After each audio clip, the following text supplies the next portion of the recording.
நான் ஹிருதயத்தில் பரமாத்மா பார்க்குறாங்க யோகிகள். அது மாதிரி பார்க்கக்கூடிய தகுதி எனக்கு கிடையாது. ஏன்னா நாங்கள் ஸ்திரீகள். அப்போது ஞான விசாரம் பண்ணி பரபிரம்மஸ்வரூபமாக எங்கேயும் ததா பரமஹம்சானாம் முனினாம் அமலாத்மனாம் அவர்கள் மனசை பரிசுத்தமாக்கி கொண்டு பிராணாயாம பயிற்சிகள் பண்ணி கொண்டு அவர்கள் ஹிருதயத்தில் அனுஷ்டிக்கிற மாதிரி என்னால் அனுஷ்டிக்க முடியாது. அப்போ எங்களுக்கு என்ன விதிக்கப்பட்டதுன்னா நாம சங்கீர்த்தனம் தான்.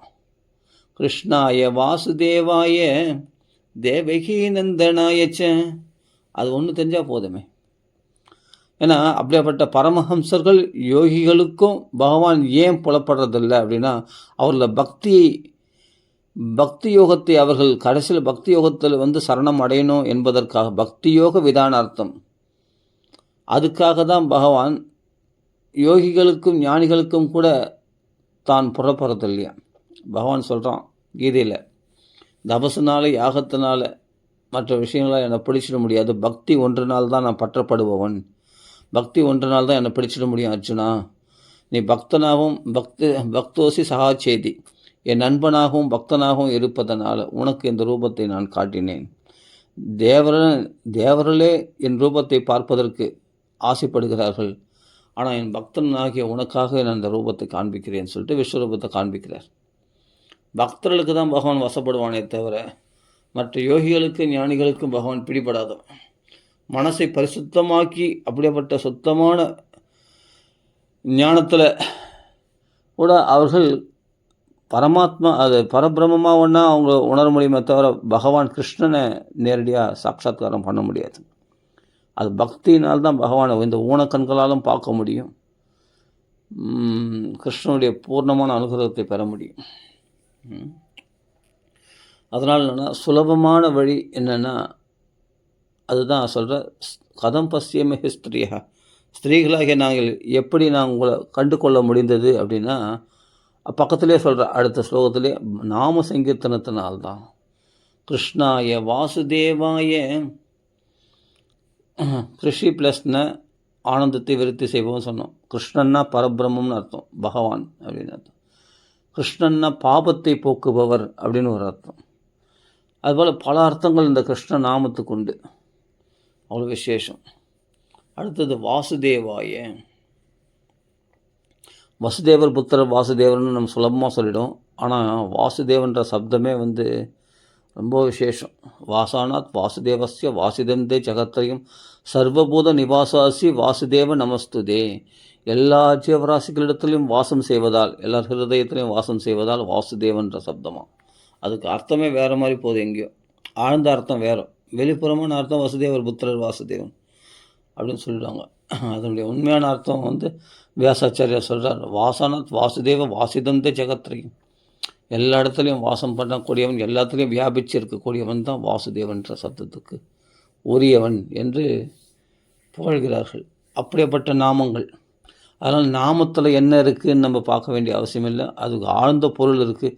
அந்த நாமத்தை வெறுமனே நம்ம சொல்லி கொண்டு இருந்தாலே போதும், நம்ம அஞ்ஞானமெல்லாம் விலகிடும், ஆனந்தம் பெருகும். அதாவது பேஸ்மெண்ட் என்னென்னா நாம சங்கீர்த்தனம். நாம சங்கீர்த்தனத்தை எவ்வளவுக்கு பண்ணுறோமோ அவ்வளோ நமக்கு பக்தி அதிகரிக்கும். கிருஷ்ணாய வாசுதேவாய தேவகி நந்தனாயச்ச, தேவகி ஜெயிலில் இருக்கும்போது அவள் விடுவிச்சு அவளை ஆனந்தப்படுத்தினவர் யாருன்னா பகவான் கிருஷ்ண பரமாத்மா. தேவகி நந்தனாயச்ச, தேவகி புத்திரனே உனக்கு நமஸ்காரம். நந்தகோப குமாராய, வசுதேவர் பேரை சொல்லிட்டா தேவகி பேரை சொல்லியாச்சு. வசுதேவர் தேவிக்கு பிறந்தவனா, அதுக்கு பிறகு எங்கே போனானா, கோகுலத்துக்கு போனானா, நந்தகோப குமாரனாக மாறினானா பகவான். இந்த கோகுலிலேயே கிருஷ்ணாவதாரத்தை இங்கே அடக்கிட்டவர். கிருஷ்ணனாக அவதரித்தான், எப்படி விஷ்ணுவாக ரூபத்தை காண்பிச்சு அப்புறம் கிருஷ்ணனாக மாறினான். கிருஷ்ணனாக மாறி அதுக்கு பிறகு வசுதேவ தேவிக்கு தன்னை புலப்படுத்தின காண்பித்தான். வசுதேவ தேவிக்கு மகனாக பிறந்த அந்த பகவான் தான், கிருஷ்ணன் தான் வசுதேவ தேவிக்கு மகனாக பிறந்து கடைசியில் கோகுலத்துக்கு சென்றான். அங்கே நந்தகோபகுமாரனாக வளர்ந்தானான். நந்தகோபகுமாராய, அந்த நந்தகோபகுமாரனாக வளர்ந்து வேறு என்னென்ன செய்தான் லீலைகள்னா, அதுக்கு பிறகு பல லீலைகள் செய்து கடைசியில் கோவர்த்தனை உத்தாரணம் பண்ணி கோவிந்த பட்டாபிஷேகம் செய்தான். அவரை செய்தார்கள் கிருஷ்ணனை அப்படின்னு அந்த லீலை வரையும் அப்படியே அந்த கோவிந்த பட்டாபிஷேக லீலை வரைக்கும் சொல்கிறா இங்கே அப்படின்னு அர்த்தம். அப்படி அந்த பகவான் நாமங்களை சொல்லும்போதே அவனுடைய புகழ், கீர்த்தி, அவனுடைய ஜென்மா, அவனுடைய அவதாரம் எல்லாமே இதில் வெளிப்படுது பாருங்கள். அவன் அவதாரங்களை அங்கீகரிக்கக்கூடிய, அவன் புகழை அங்கீகரிக்கக்கூடிய அப்படிப்பட்ட நாமங்களை வாய்விட்டு பாடுவது தான் நமக்கு ஸ்ரேயஸை கொடுக்கக்கூடியது. கிருஷ்ணாய வாசுதேவாய தேவகி நந்தனாயச்ச நந்தகோப குமாராய. நந்தகோபரனா குமாரனா பிறந்து எவ்வளோ லீலைகள் பண்ணான். கடைசியில் கோவத்தின் உத்தாரணமும் பண்ணானே பகவான். கோவிந்த பட்டாபிஷேகம் செய்து கோவிந்தாய, கோண பசுக்களை மேய்ப்பவன், அதனால் கோவிந்தன் அப்படின்னு சொல்லுவாங்க. பசுக்களுக்கு இந்திரன் யாருன்னா கிருஷ்ணன் தானா, அதனால் கோவிந்த பட்டாபிஷேகம் அப்படின்னு சுரபி சொல்கிறா. எங்களுக்கெல்லாம் நீ தான் இந்திரன், எங்களுக்கு அதிபதி நீ தான் அப்படின்னு கோவிந்த பட்டாபிஷேகம் தன் பாலால் அபிஷேகம் செய்தார். ஐராவத யானையின் மூலமாக கங்கையை கொண்டு வந்து இந்திரன் வந்து பகவானுக்கு கோவிந்த பட்டாபிஷேகம் செய்கிறார்.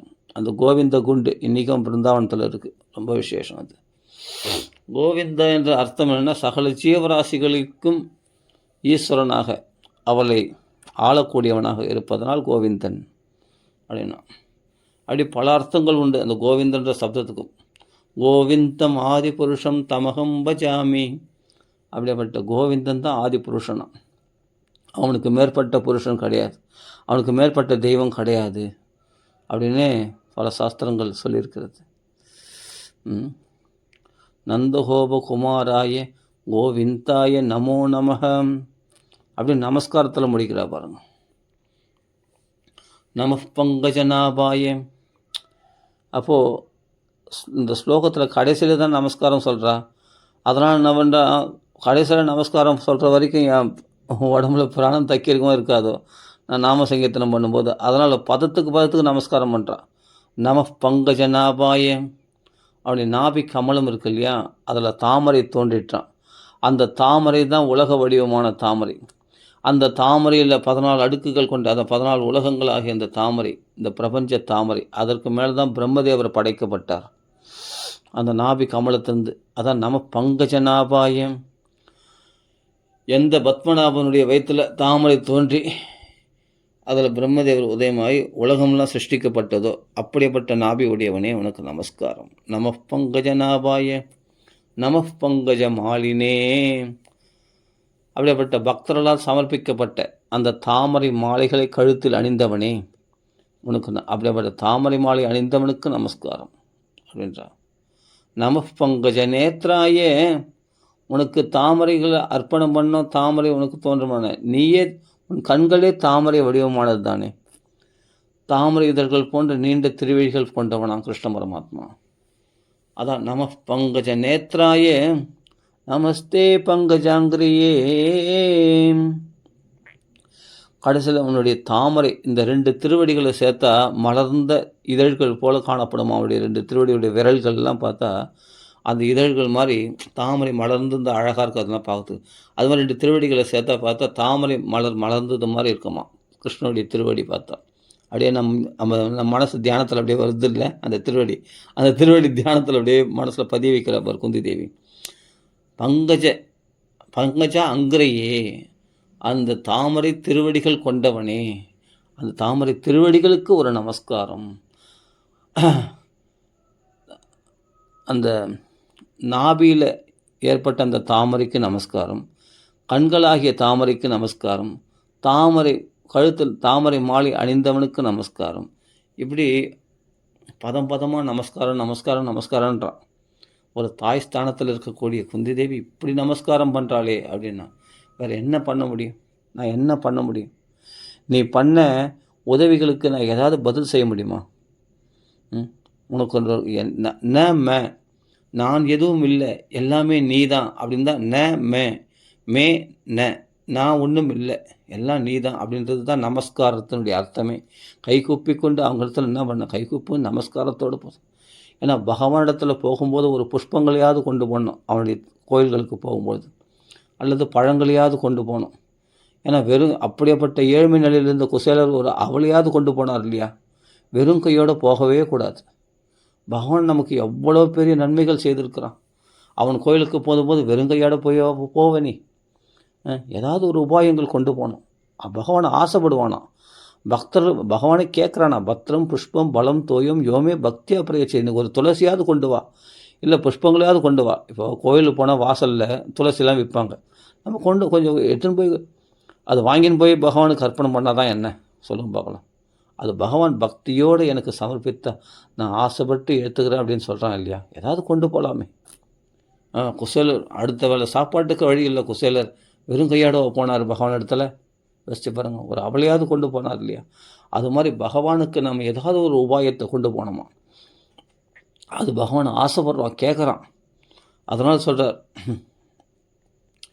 இப்போது சில கிருஷ்ணர் கோயிலெலாம் போனால் அங்கே வெளியிலே தாமரை பூலாம் விற்பாங்க, எல்லாமே ஏதோ விற்பாங்க. நம்ம எதுவும் இல்லை, வெறும் கையோடு போயிடுவோம் நேராக போய் பகவானா அப்படின்னு. சரி, உனக்கு அதுக்கும் துப்பு இல்லை, உன்னால் முடியல அப்படின்னு சொன்னால் கையை கூப்பி கொண்டாவது நமஸ்காரத்தோடவாது போ. சும்மா ஏதோ பார்த்தேன், ஏதோ பகவானுடைய விக்கிரத்தை ஏதோ சும்மா ஏதோ ஃப்ரெண்டை பார்க்குற மாதிரி பார்த்துட்டு வரேன் அப்படின்லாம் போகக்கூடாது. வணங்கி போகணும். ஏன்னா இந்த கோயில்களில் காலை வைக்கிறதுக்கு எனக்கு தகுதி இருக்கா? நான் எப்படியாப்பட்ட களங்கமுடையவன், நான் எவ்வளோ பாவங்கள் செய்திருக்கிறேன். ஒரு நிமிஷம் நினச்சி பாரு, இந்த கோயில்களுக்கு பகவான் அழைக்காமல் இந்த கோயிலுக்கு நம்ம வர முடியுமா? பகவானுடைய அனுக்கிரகம் இல்லாமல் நம்ம பக்தி பண்ண முடியுமா அப்படின்னு நினச்சி பார்க்கணும். நினச்சி பார்க்கும்போது நான் எதுக்குமே நான் எதுக்குமே தகுதி இல்லாதவன், நீ தான் எல்லாமே அப்படின்றது தான் அந்த கை கூப்புறது. இந்த கை கூப்பி நமஸ்காரத்தோடு போகும்போது நீ பணிவோடு போகிறேன்னு அர்த்தம். தீனத்துவ பாவனா. நமக்கு எதுவும் தெரியாது, எல்லாம் பகவான் தான். நான் உன்னை வணங்குவதற்கு கூட எனக்கு அருகதை கிடையாது. ஏன்னா நீ அப்படிப்பட்ட எனக்கு நன்மைகளை செய்தவன், சுகிருத்து நலன் விரும்பி, உன்னுடைய எல்லாத்தோட பெருசு உன்னிடத்தில் பக்தி எனக்கு கொடுத்துருக்க, உன் நாமத்தை சொல்ல வச்சிருக்க. இதை விட பெரிய கருணை, நீ காட்டின கருணைக்கு பதில் என்ன செய்ய முடியும் ஒரு பக்தனால்? ஒன்றுமே செய்ய முடியாது. எனக்கு குருவை காட்டி கொடுத்த பகவானே, எனக்கு அனுகிரகம் பண்ண. எத்தனையோ பேர் எல்லாரும் எம்மா பக்தம் பகவத் பக்தி பண்ணுறோம். மனுஷியானம் சகஸ்ரேஷு கஷ்டித், அதாவது ஆயிரக்கணக்கான மக்கள் பலவிதமான முயற்சிகள் பண்ணுறாங்க மோட்சத்துக்காக. ஆனால் எல்லாரும் மோட்சத்துக்கு வந்துடுறதில்ல. அதில் ஆயத்தில் ஒருத்தன் பொறுக்கி எடுத்து யாரோ ஒருத்தன் தான் மோட்சத்துக்கு முயற்சி பண்ணுறானா. அந்த முயற்சி பண்ணுறதுலையும் சாரமான விஷயமா அது கிருஷ்ண பக்தி தான் கலியுகத்தில் கரையேற்றும் அப்படின்னு யார் வராங்கன்னா, அதுலேயும் பொறுக்கெடுத்து அந்த மோட்ச பாதையில் செல்லக்கூடியவர்கள் எல்லாரும் கிருஷ்ண பக்தி வந்துடுறதில்ல. அவர்கள் யோகம் பண்ணுறாங்க, தியானம் பண்ணுறாங்க, ஞான விசாரம் ஏதோ ஒன்று பண்ணியிருக்காங்க. ஆனால் கிருஷ்ண பக்திக்கு வர்றது அதில் பொறுக்கெடுத்து ஒரு ஆயத்தில் யாரோ ஒருத்தர் தானா. அந்த பாக்கியத்தை நமக்கு கொடுத்துருக்கான்னு சொன்னால், அப்படி நம்மளை தேர்ந்தெடுத்து நமக்கு பக்தியை கொடுத்துருக்கான்னு சொன்னால், அவனுடைய கருணை என்னன்னு சொல்கிறது. அப்படிப்பட்டவனுக்கு நாம் என்ன செய்ய முடியும் அப்படின்னா, ஒரு நமஸ்காரமாவது பண்ணிட்டு போ. கையில் எதுவும் உபாயம் எடுத்துன்னு போடல, அந்த கை குப்பினாவது போ அவன் கோயிலுக்குள்ளே. அதுதான் குந்தி தேவி நமக்கு சொல்லி கொடுக்குறான். நம பங்கஜநாபாய நம பங்கஜமாலினே. கோயிலுக்குள்ளே என்ட்ரன்ஸ் ஆகும்போதே இந்த ஸ்லோகங்களை சொல்லிட்டு போங்க, பகவான் சந்தோஷப்படுவான். கிருஷ்ணாய வாசுதேவாய தேவகி நந்தனாய ச நந்தகோபகுமாராய கோவிந்தாய நமோ நமः. நம பங்கஜநாபாய நம பங்கஜமாலினே நம பங்கஜநேத்ராய நமஸ்தே பங்கஜாங்கிரியே. யதா ரிஷிகேஷகலேன தேவகி कंसेन रुत्तादिचिरं सुचार्पितां विमोचिदाहं च सहात्मजा विभो त्वयैव नादेन मुहुः विपद्गणात्. त्वयैव नादेन मुहुः विपद्गणात्.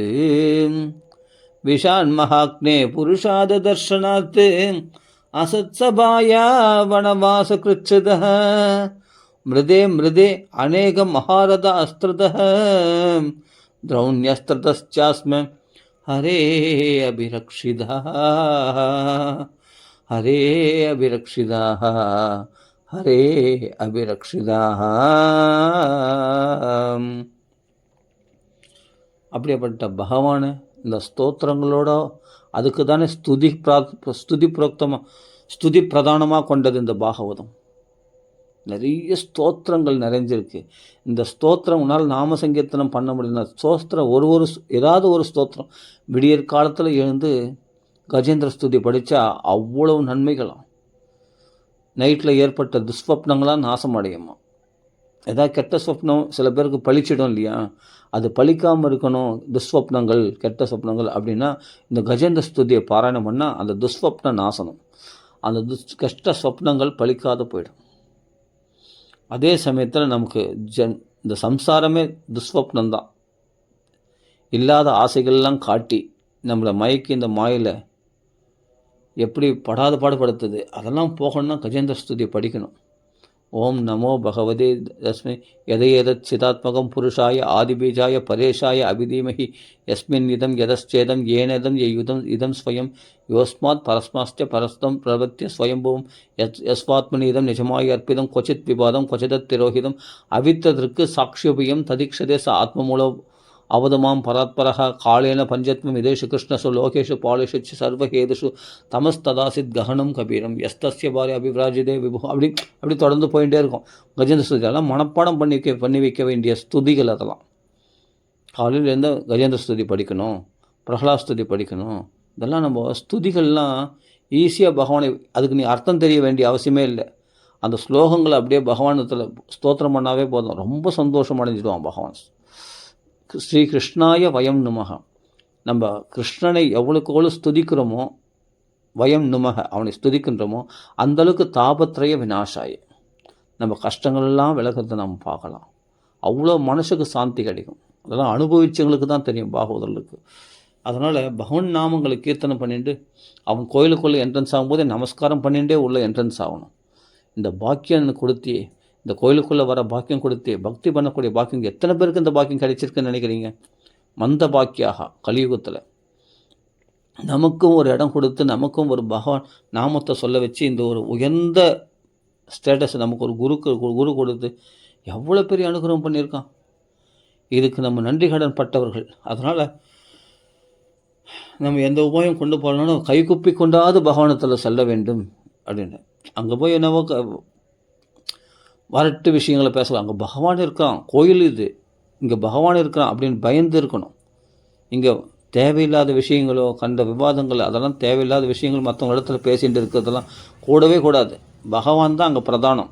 அவனுக்கு மரியாதை கொடுத்து அந்த இடத்துல அவனை நினச்சி கண்ணீர் விடுறதும், அவனுடைய நாம சங்கீர்த்தனத்தில் கலந்துக்கிறதும், அந்த கண்கொள்ளா காட்சி அவனையே தரிசனம் பண்ணி அவனையே முறைச்சி பார்த்துன்னு அவனே, அதுதான் நம்மளுக்கு க்ஷேமத்தை கொடுக்கும்.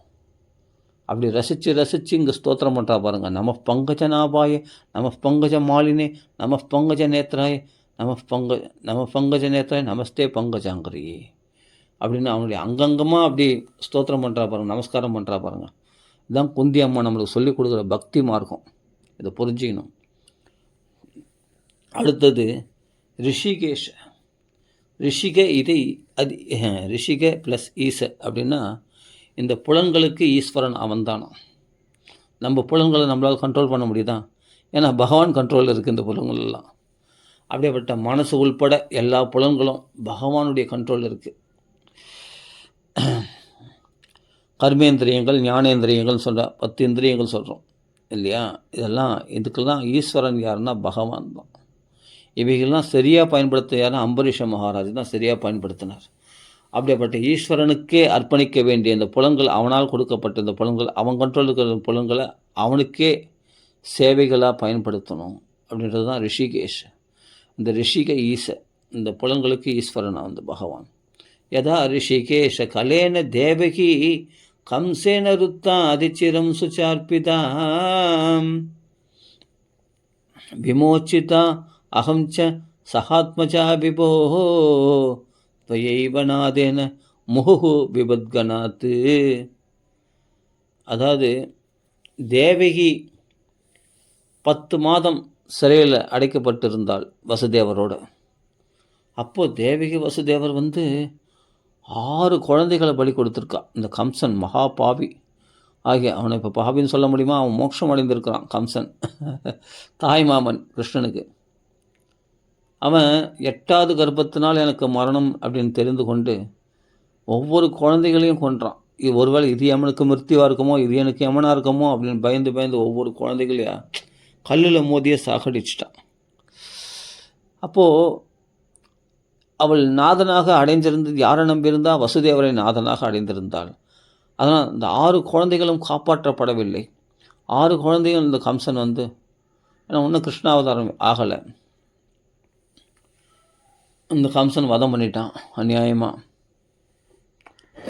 ஆனால் பெத்த தாயாகிய தேவகி வசுதேவருக்கு கூட ரக்ஷணம் கொடுக்காது அப்படியேப்பட்ட பகவான் என்னுடைய 5 குழந்தைகளுக்கும் ஒவ்வொரு ஆபத்துக்கள் நடுவிலும் உடனே கூப்பிட்ட குரலுக்கு ஓடி வந்து ஒவ்வொரு ஆபத்திலிருந்தும் பகவான் விடுவித்தானே.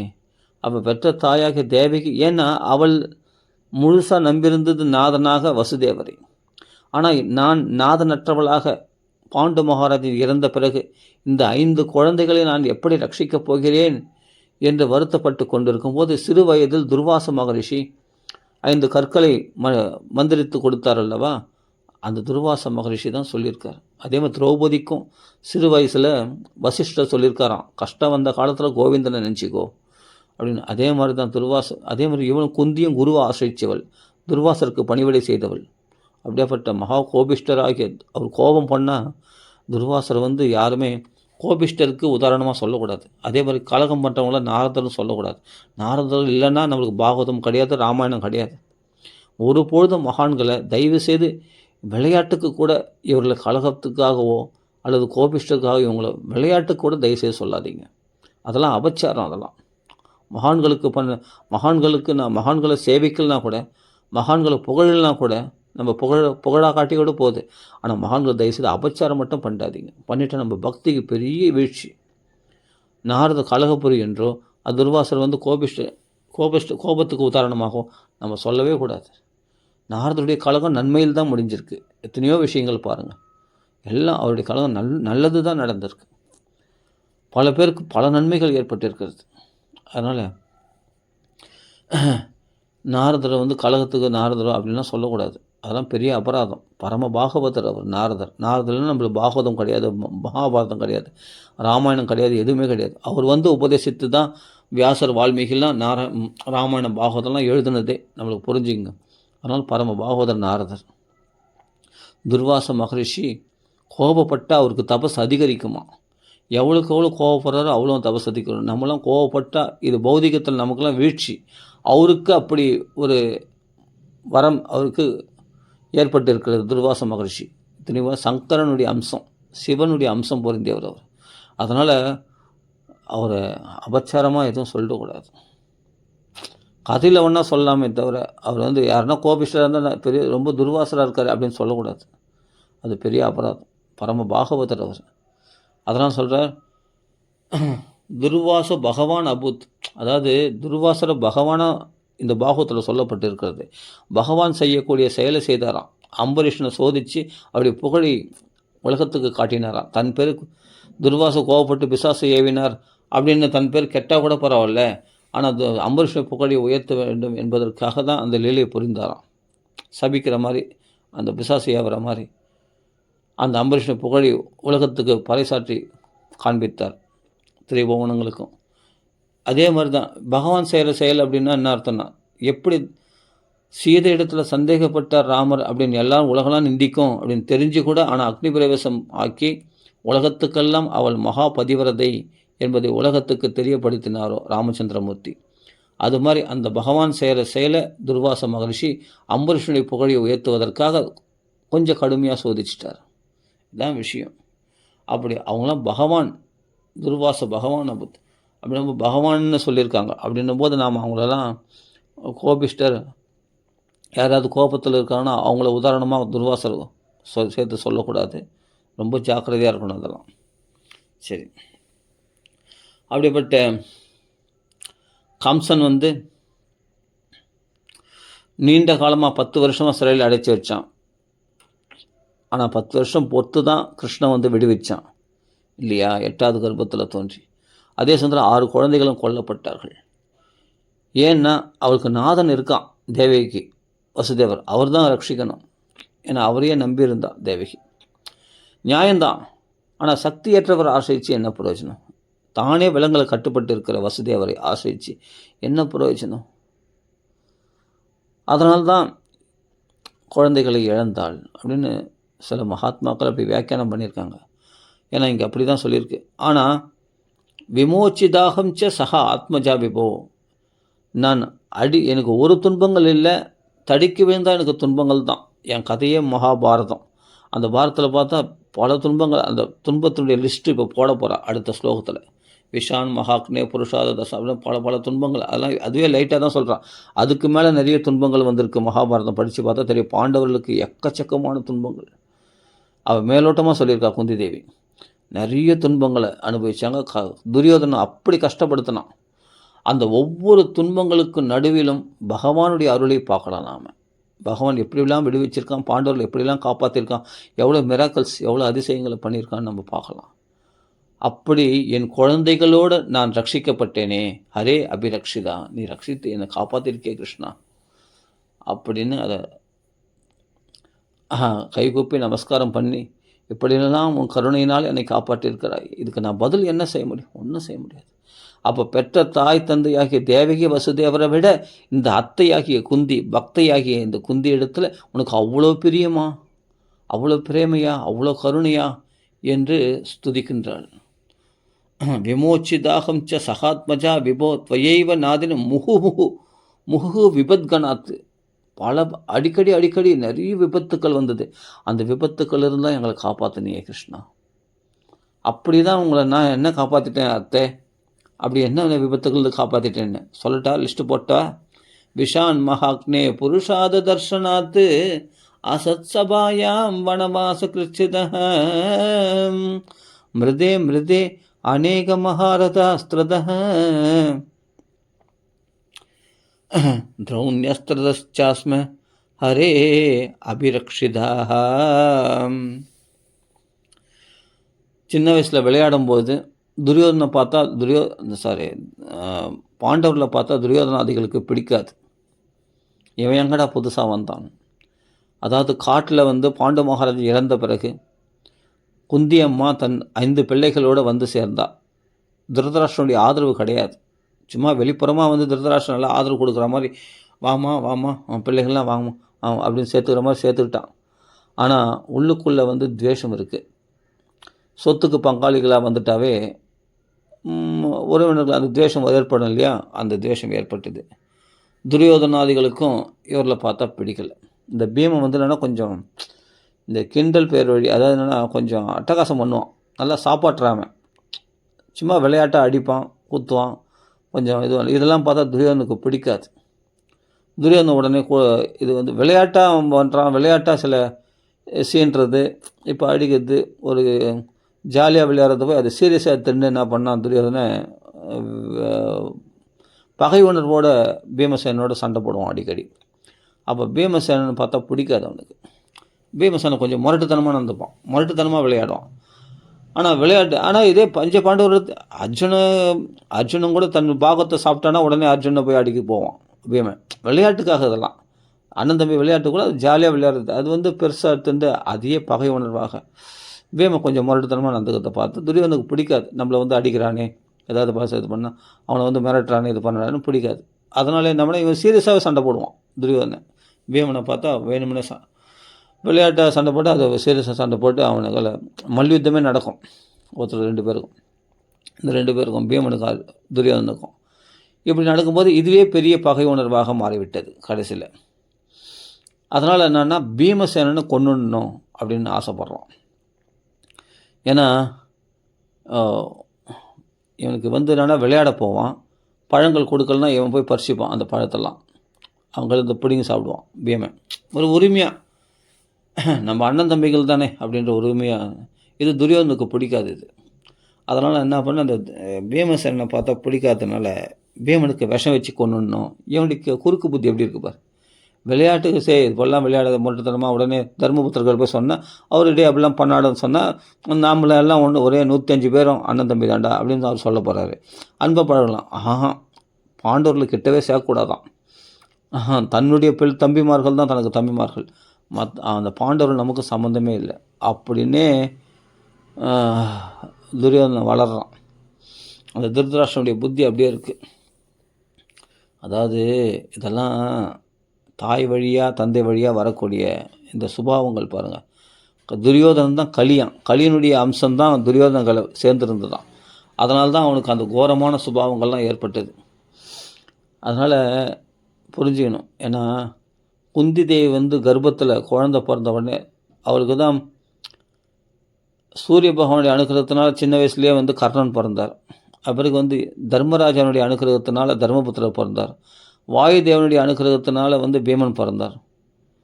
அந்த பிறந்த உடனே இவள் வந்து கர்ப்பிணியாக இருக்கிறா காந்தாரிக்கு. ஆனால் குழந்தை பிறக்கலை, ரொம்ப நாளாக குழந்தை பிறக்கலை. அப்போ தான் அவளுக்கு என்ன பண்ணுறான், ஆஹா என் சக்கலை அவள் வந்து இவன் குந்தி தேவி வந்து என்னென்னா 2 குழந்தைகளை பெற்றுட்டாளே, நான் கர்ப்பிணியாக இருக்கிறேன், இன்னும் எனக்கு குழந்தை பிறக்கலைன்னு சொல்லி கல்லால் இந்த கர்ப்பத்தை அப்படியே குத்தி அடிச்சுட்டாளாம் காந்தாரி. என் கர்ப்பத்தில் குழந்தை பிறக்கலையே கோபத்தில் அடிச்சுட்டாளாம். அடித்து என்ன பண்ணி அது அப்படியே ஒரு மாம்ச பிண்டமாக அவளுக்கு பிரசவித்தது. அந்த மாம்ச பிண்டங்கள் வந்து அப்படியே செதறி போச்சு. ஒரே மாம்ச பிண்டம் 100 குடங்களில் அந்த மாம்ச பிண்டத்தை அதனுடைய அந்த கருவை வந்து 100 குடங்களில் இட்டாராம் வியாசர். அது 100 குழந்தைகளாக உருவானதான். அதான் துரியோதனாதிகள் 100 குழந்தைகள் பிறந்தார்கள். அந்த 100 பாத்திரங்களில் வச்சதுனால 100 குழந்தைகள் உருவானார்கள். அதில் பிரதமமாக பிறந்தவன் யாரும் துரியோதனன், அப்போ துச்சாதனன். அதுக்கு பிறகு தான் இந்த விகர்ணன் எல்லாமே 100 பிள்ளைகள். அந்த பேர்கள்லாம் கூட விடாமல் சொல்லுவார் வியாசாச்சாரியார். அந்த 100 பேர்களுடைய பேர்களும் மகாபாரதத்தில் இருக்குது. ஒன்றை தெரிஞ்சுன்னா போய் தெரிஞ்சுக்கலாம். அவன் பேர்கள் தெரிஞ்சு நம்மளுக்கு என்ன ஆக போகுது? ஏதோ கிருஷ்ண நாமங்கள்னு ஒரு 1000 நாமங்களை தெரிஞ்சுக்கினாலும் பிரயோஜனம் உண்டு. ஆனால் அதெல்லாம் விடாமல் சொல்கிறார் வியாசாச்சாரியார். அமோகத்திற்கு ஞானதிஷ்டில் பார்த்து உண்மையை சொல்லணும் இல்லையா, அப்படியே சொல்கிறாரு. அப்படி இருக்கும்போது அப்படியேப்பட்ட துரியோதனன் வந்து அந்த கோபத்தில் அந்த வயிற்றுச்சல் பொறாமையில் நிலையில் பிறந்தான் இல்லையா, அந்த பொறாமை வடிவமாகவே காந்தாரி வந்து வயிற்ற குத்தின்டா இல்லையா. குந்தி தேவி குழந்தை பத்துட்டாலே, எனக்கு குழந்தை பிறக்கலை இன்னும், அப்போ என் குழந்தைகள்லாம் வந்து ஆட்சி ஆளாதா அப்படின்னு சொல்லி தனக்கு கர்ப்பம் ஒன்றும் பிரசவிக்கலைன்னு சொல்லிட்டு வயிற்ற குத்தின்டாலாம், கல்லால் குத்தினால அந்த கர்ப்பம் வந்து உள்ளே கலங்கி போச்சு, அது செதறி போச்சு. அதை தான் பிரசவிக்கும் போது அதை பாத்திரங்கள் இட்டு அந்த வியாசாச்சாரியர் அவைகளுக்கு உயிர் கொடுத்தார். அதுதான் வந்து 100 புத்திரர்களாக பிறந்தார்கள், துரியோதனன் துச்சாதனன் போன்றவர்கள்லாம். சரி, இது போகட்டும். அப்படியேப்பட்ட நிலையில் பிறந்தபோது அந்த கெட்ட புத்தி அவனுக்கு இருக்குது பார்த்தீங்களா, அந்த கோபம் எரிச்சல். அந்த பீமனை விஷம் வச்சு கொண்டுன்னு சொல்லி மோதகத்தில் இவன் நல்லா சாப்பாட்டுறாமன், பீமன் நல்லா சாப்பிடுவான். அதனால் அவனுக்கு என்ன பண்ண, இவன் மோதகங்கள்லாம் கொண்டு வந்து அந்த மோதகத்தில் பூர்ணம் வைக்கிற இடத்துல விஷத்தை வச்சுட்டான். விஷத்தை வச்சு அந்த பூர்ணத்தோடு சேர்த்து கலந்து கொடுத்துட்டான் கொழுக்கட்டையில். கொடுத்த உடனே இவன் நல்லா சாப்பாட்டுறாமன், கள்ளங்காப்படம்லாம் சேர்த்து சாப்பிட்ருவான். நம்மளுக்கு வந்து இத்தனை நாள் நமக்கு நாமளே பிடிங்கி சாப்பிட்டா கூட சண்டை போடுவான் நமக்கு. அப்படியேப்பட்டவன் இன்றைக்கி இவனே தேடி வந்து கொடுக்குறானேன்னு இவன் யோசிக்க வேணாம் பீமன். அதெல்லாம் யோசிக்க மாட்டான். சாப்பிட்றதுக்கு எச்சா நல்லா சாப்பிட்டோம், கள்ளங்காப்படம் இல்லாமல் சாப்பிட்ருவான். நல்லா திடகாத்திரமாக இருப்பான். யார்? பீமசேனன், வாயுபுத்திரன். இந்த சேஷ்டைகள், வாயுபுத்திரர்கள் 2 பேருமே சேஷ்டைகள் அதிகம். ஆஞ்சநேய சுவாமி பார்த்தா சின்ன வயசில் ரொம்ப சேஷ்டைகள் பண்ணுவார். ரிஷிகள் இடத்துலலாம் போய் ரொம்ப சேஷ்டைகள் பண்ணுவார். குறும்புத்தனம் அதிகம் ஆஞ்சநேயரும் பார்த்தா. அதே மாதிரி பார்த்தா இவனும் பீமசேனனும் குறும்புகள் கொஞ்சம் அதிகமாக பண்ணுவான். பண்ணுறதை பார்த்த உடனே இவனுக்கு பிடிக்காது துரியோதனன் இந்த குறும்புத்தனம். விளையாட்டாக பண்ணுறது அது போய் சீரியஸாக எடுத்துட்டு அவனை விஷம் வச்சு கொள்ளணுன்னு ஆசைப்பட்டான் துரியோதனன். உடனே மோதத்தில் விஷம் வச்சு கொடுத்துட்டான். அவன் லபுக்குன்னு வாங்கி சாப்பிட்டான். சாப்பிட்ட உடனே இந்த விஷ பாதிப்பு அவனுக்கு மயக்கம் தள்ளுது. உடனே ஒரு கயிறுகளால் இவனை கட்டி போட்டு ஒரு குளத்தில் தூக்கி தள்ளுறாங்க. அந்த குளத்தில் வந்து ஈட்டிகள் சொருகப்பட்டு இருக்கிறதான். ஏன்னா இந்த விஷத்தில் சாவல்னா அந்த ஈட்டிகளில் குத்திண்டு அவன் சாகட்டும் அப்படின்னா அந்த குளத்தில் வந்து ஈட்டிகள்லாம் வேறு சொருகப்பட்டு இருக்கிறதான். அப்போ இந்த வருண பாசங்கள் அந்த கயிறுகளால் கட்டிப்பட்டு பாச கயிறுகளால் கட்டி அவனை பீமன் வந்து மயங்க நிலையில் இருக்கும்போது அவனை கட்டி என்ன பண்ணாங்க, தூக்கி அந்த குளத்தில் போட்டாங்க. இப்போ வந்து என்னென்னா பீமசேனன் தனியாக வந்தபோது மற்ற பாண்டவர்கள் வரல. அந்த சமயத்தில் துரியோதனன் என்ன பண்ணால் தூக்கி கட்டி என்ன பண்ணால் அந்த குளத்தில் போட்டான். அந்த குளத்தில் ஈட்டிகள் குத்த வேண்டிய இடத்துல இவன் விழாமல் பக்கத்தில் போய் நடுவில் போய் விழுந்துட்டான் அந்த குளத்தில். பகவான் எப்படி தப்பிக்க வச்சார் பாருங்கள். ஏன்னா குந்தி தேவி அப்படியேப்பட்ட பரம பாகவதி. அதனால தான் சொல்கிறேன், அம்மாவை நினச்சிக்கோ, உன் தாய் தான் வந்து உன் தாயினுடைய பிரார்த்தனையினால்தான் பகவான் உங்களை காப்பாற்றினா. அந்த பகவானன் அப்படிப்பட்ட பரம பாகவதி அவள். யார்? குந்தி தேவி அப்படின்னு பீஷ்மாச்சாரியர் சொல்கிறார் தர்மபுத்திரருக்கு. ஏன்னா நாதபாகி அவள் வந்து இளம் வயசுலேயே விதவியாகி அப்படிப்பட்ட பாண்டு மகாராஜனை இழந்து அவள் பட்ட கஷ்டங்கள்லாம் கொஞ்சம் நெஞ்சம்லாம் நிறைய கஷ்டங்கள் நாங்கள் கண்ணுக்கு எதிராக பார்த்துருக்கோம். அதனால் என்றைக்கும் தாயை மறக்காத, அப்படின்னு தர்மபுத்திரத்தில் பீஷ்மாச்சாரியர் சொல்கிறார். அந்த குந்தி தேவி வந்து துர்வாசர் அனுகிரகத்தினால அனவரதம் கிருஷ்ணனையே தியானம் பண்ணி பகவானையே சரணமடைந்திருந்தாள். அதனால் அப்படிப்பட்ட பக்தனுடைய பிள்ளைகளை தன் பிள்ளைகளை காப்பாற்றுறது யாருக்கு யோகக்ஷேமம் பகாமியகம்னு அனன்ய சிந்தையந்தோ அப்படிப்பட்ட பரம பாகவதி குந்தி ஸ்துதி தான் பிரதான ஸ்துதியாக இருக்குது பாகவத்தில் பார்த்தா. அவள் அப்படிப்பட்ட ஒரு பக்தை. அதனால் அந்த கிருஷ்ணனை வணங்கியிருக்கிறாள் இல்லையா, அந்த குழந்தை அந்த அவளுடைய குழந்தைகளை காப்பாற்றுறது அவருடைய பொறுப்பு, கிருஷ்ணனுடைய பொறுப்பு அல்லவா. அதனால் என்ன பண்ணால் அந்த ஈட்டி மேலே விழாதபடி அந்த பீமன் வந்து அண்ணாண்ட விழும்படி பண்ணிட்டான் பகவான். எல்லாம் பகவான் செயலை தான். அப்போ அது நடுவில் விழுந்தோடனே அந்த குளத்துல நடுவில் வந்து பார்த்தா ஆழம் அதிகம். அது நாகலோகத்துக்கு போகுதான். அது நாகலோகத்துக்கு போதான் அந்த வழியானது, அந்த குளமானது. அந்த குளத்தில் வீழ்த்தப்பட்ட அந்த குளத்தில் உள்ளே மூழ்கி போகிறான். மூழ்கி எங்கே போதுன்னா அதோடைய ஆழம் எங்கே போகுதுன்னா நாகலோகத்துக்கு போகுது. அப்போது இவன் கட்டப்பட்ட நிலையில் மயங்கிய நிலையில் அப்படியே உள்ளே போகிறான். உள்ளே போனோடனே நாகலோகத்துக்கு போனவுடனே அந்த நாகங்கள் இது யாரோ ஒரு புருஷன், யாரோ ஒரு பையன் கட்டப்பட்டு வந்திருக்கானே அப்படின்னு சொல்லிட்டு பாம்புகள், அந்த நாகலோகத்தில் உள்ள பாம்புகள்லாம் அவனை கடிக்கின்றதான். கடித்த உடனே இந்த பாம்பினுடைய விஷம், இந்த மோதகத்தினுடைய விஷம் ரெண்டும் ஒன்றா சேர்ந்து இவனை இந்த விஷம் அந்த விஷத்தை முறித்து விட்டது. இந்த பாம்பினுடைய விஷம் மோதகத்தினுடைய விஷத்தை முறித்து விட்டது. அப்போ விஷம் முறிக்கப்பட்ட உடனே பீமன் உயிர் பழிச்சிட்டான். பீமன் பழிச்சிட்டான். பகவான் எப்படி ஏற்பாடு பண்ணுறாரு பாருங்கள், இவன் உயிரை பழிக்க வைக்கிறாரு பாருங்கள். பகவான் நேரில் வந்து காப்பாற்றினா தான் காப்பாற்றினது கிடையாது. இப்படிலாம் கூட பல விதமான தந்திரங்கள் மூலமாக பகவான் காப்பாற்றுவான் பாண்டவர்களை. அப்போ பாம்புகள் கடிச்சினால் பாம்புடைய விஷம் மோதகத்துடைய விஷத்தை முறித்த உடனே பீமசேனை உயிர் பழிச்சிட்டான். உயிர் பழிச்சின உடனே இந்த பாம்புகள்லாம் தூக்கி விசிட்டடிச்சான். எல்லாம் பண்ணி கட்டுகள்லாம் தன் கட்டுகள்லாம் அறுத்து, அவன் பலசாலி, இந்த கட்டுகள்லாம் அறுத்தெறிந்து கொண்டு மயங்கிய நிலையில் இருந்ததுனால தான் கட்டுப்பட்டு இருந்தான். எழுந்துட்ட உடனே அந்த கட்டுகள்லாம் அறுத்துண்டு எங்கடா வந்திருக்குன்னு பார்த்தா நாகலோகத்தில் அந்த நாகராஜர்களால் அந்த காவலெல்லாம் அழைத்து செல்லப்பட்டான். அந்த நாகலோகத்தில் உள்ள நாகராஜன், நீ யாருப்பா அப்படின்னு விசாரிக்கிறார் பீமசேனனை. நான் குந்தி தேவனுடையமா குந்தி தேவனுடைய புத்திரனா நீ? ஆஹா, குந்தி தேவ் வந்து உறவினர்களாம் இந்த நாகலோகத்தில் இருக்கிற நாகராஜாக்கள். அப்போது ரொம்ப சந்தோஷப்பட்டு, அப்பா நீ குந்தி புத்திரனா, வாப்பா எங்களுக்கு உறவினர்ப்பா நீ அப்படின்னு சொல்லி அவனை கட்டி ஆலிங்கனம் பண்ண அந்த நாகராஜாக்கெல்லாம் அவனுக்கு ஆஸ்வாசப்படுத்தி, கவலைப்படாத, வரப்போகிற பாரத யுத்தம், ஏன்னா நாகலோகவாசிகள்லாம் தேவர்களுக்கு சமமானவர்கள், அவர்களுக்கு எல்லாமே தெரியும். அதனால் அவனுக்கு பலம் உண்டாகணும் அப்படின்றதுனால இங்கே இருக்கிற குடத்தை, அது அந்த நாகலோகத்தில் அது ஒரு அந்த ரசம், அந்த சோம பானமா ஏதோ ஒரு பானம், அந்த குடத்தை கொடுக்குறாங்க. அந்த குடத்தில் இருக்கிற அந்த பாயாசம், அந்த பானம், அந்த பானத்தை பருகுனா 1000 யானை பலம் உண்டாகுமா. அந்த எத்தனை குடம் இருந்ததோ அத்தனை குடத்தையும் ஒரு 10,000 யானை பலம் உடையவனாக மாறிட்டானா. அந்த 6 குடமோ எத்தனையோ குடம் இருக்குது, அது சரியாக ஞாபகம் இல்லை.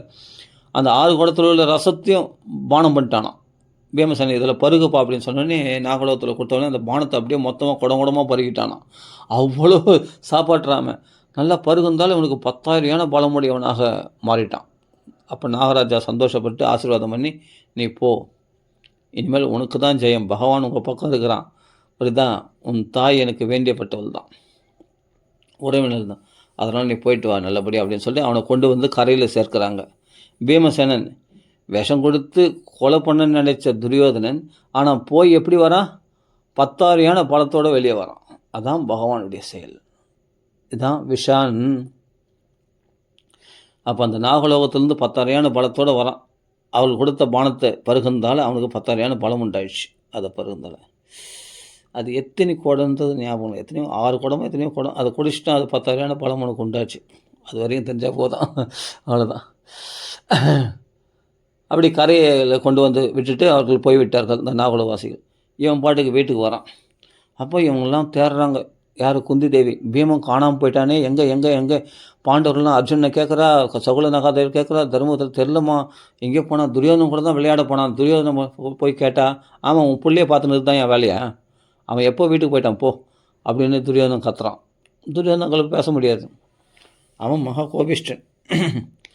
அப்போ உங்கள் கூட தாண்டா விளையாட வந்தான், அவனை உன் பிள்ளைய வச்சு நான் என்ன பண்ண போகிறேன் அப்படி இப்படின்னு அவன் தண்டாவாதமாக பேசுகிறான். சரி உன் பிள்ளைய பார்த்துனுக்கு தான் எங்கள் வேலையா அப்படின்றான். சரி என்ன பண்ணுறதுன்னு தெரியாமல் அப்படியே முழிக்கிறார். விதுரரும் பார்த்தார். எங்கெங்கே தேடி பார்த்தாங்க, பீமன் காணோம், கிடைக்கல. அப்புறம் பீமன் வரான் வீட்டுக்கு. அம்மா அம்மான்னு வரான். வந்த உடனே கட்டி ஆலிங்கனம் பண்ணிக்கிறா குந்தி தேவி. எங்கடா போயிட்ட, என்னடா ஆச்சு அப்படின்னு விஷயத்தோடனே அப்போ விதுரர் கூட இருக்கிறார். அந்த சமயத்தில் இதெல்லாம் சொல்கிறார்.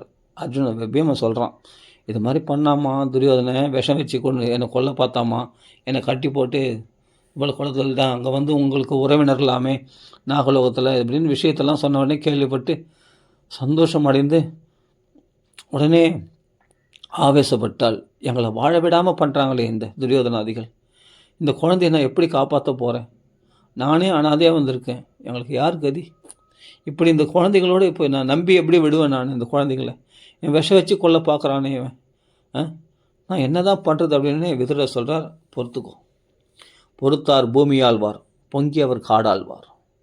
காடுன்னா சுடுகாடு, அதாவது அவர்கள் தான் வீழ்ச்சியை தவிர பொறுத்தவங்களுக்கு தான் பூமி, அதனால் பொறுத்துக்கொள் அப்படின்ட்டு விதுரர் சமாதானப்படுத்தி அதுக்கப்புறம் சொல்கிறார். பஞ்ச பாண்டவரிடத்துலையும் குந்தி எடுத்துன்னு சொல்கிறார், இந்த விஷயத்தை யாருக்கும் சொல்லிக்காதீங்க, ஏன்னா சொன்னால் அப்புறம் எல்லாருக்கும் தெரிஞ்சு போச்சு, துரியோதனா போல் விஷம் வச்சு கொல்ல பார்த்தான் பீமனை அப்படின்னு விஷயம் தெரிஞ்சு போச்சுன்னா நானா அப்புறமா தைரியமாக செய்வான்.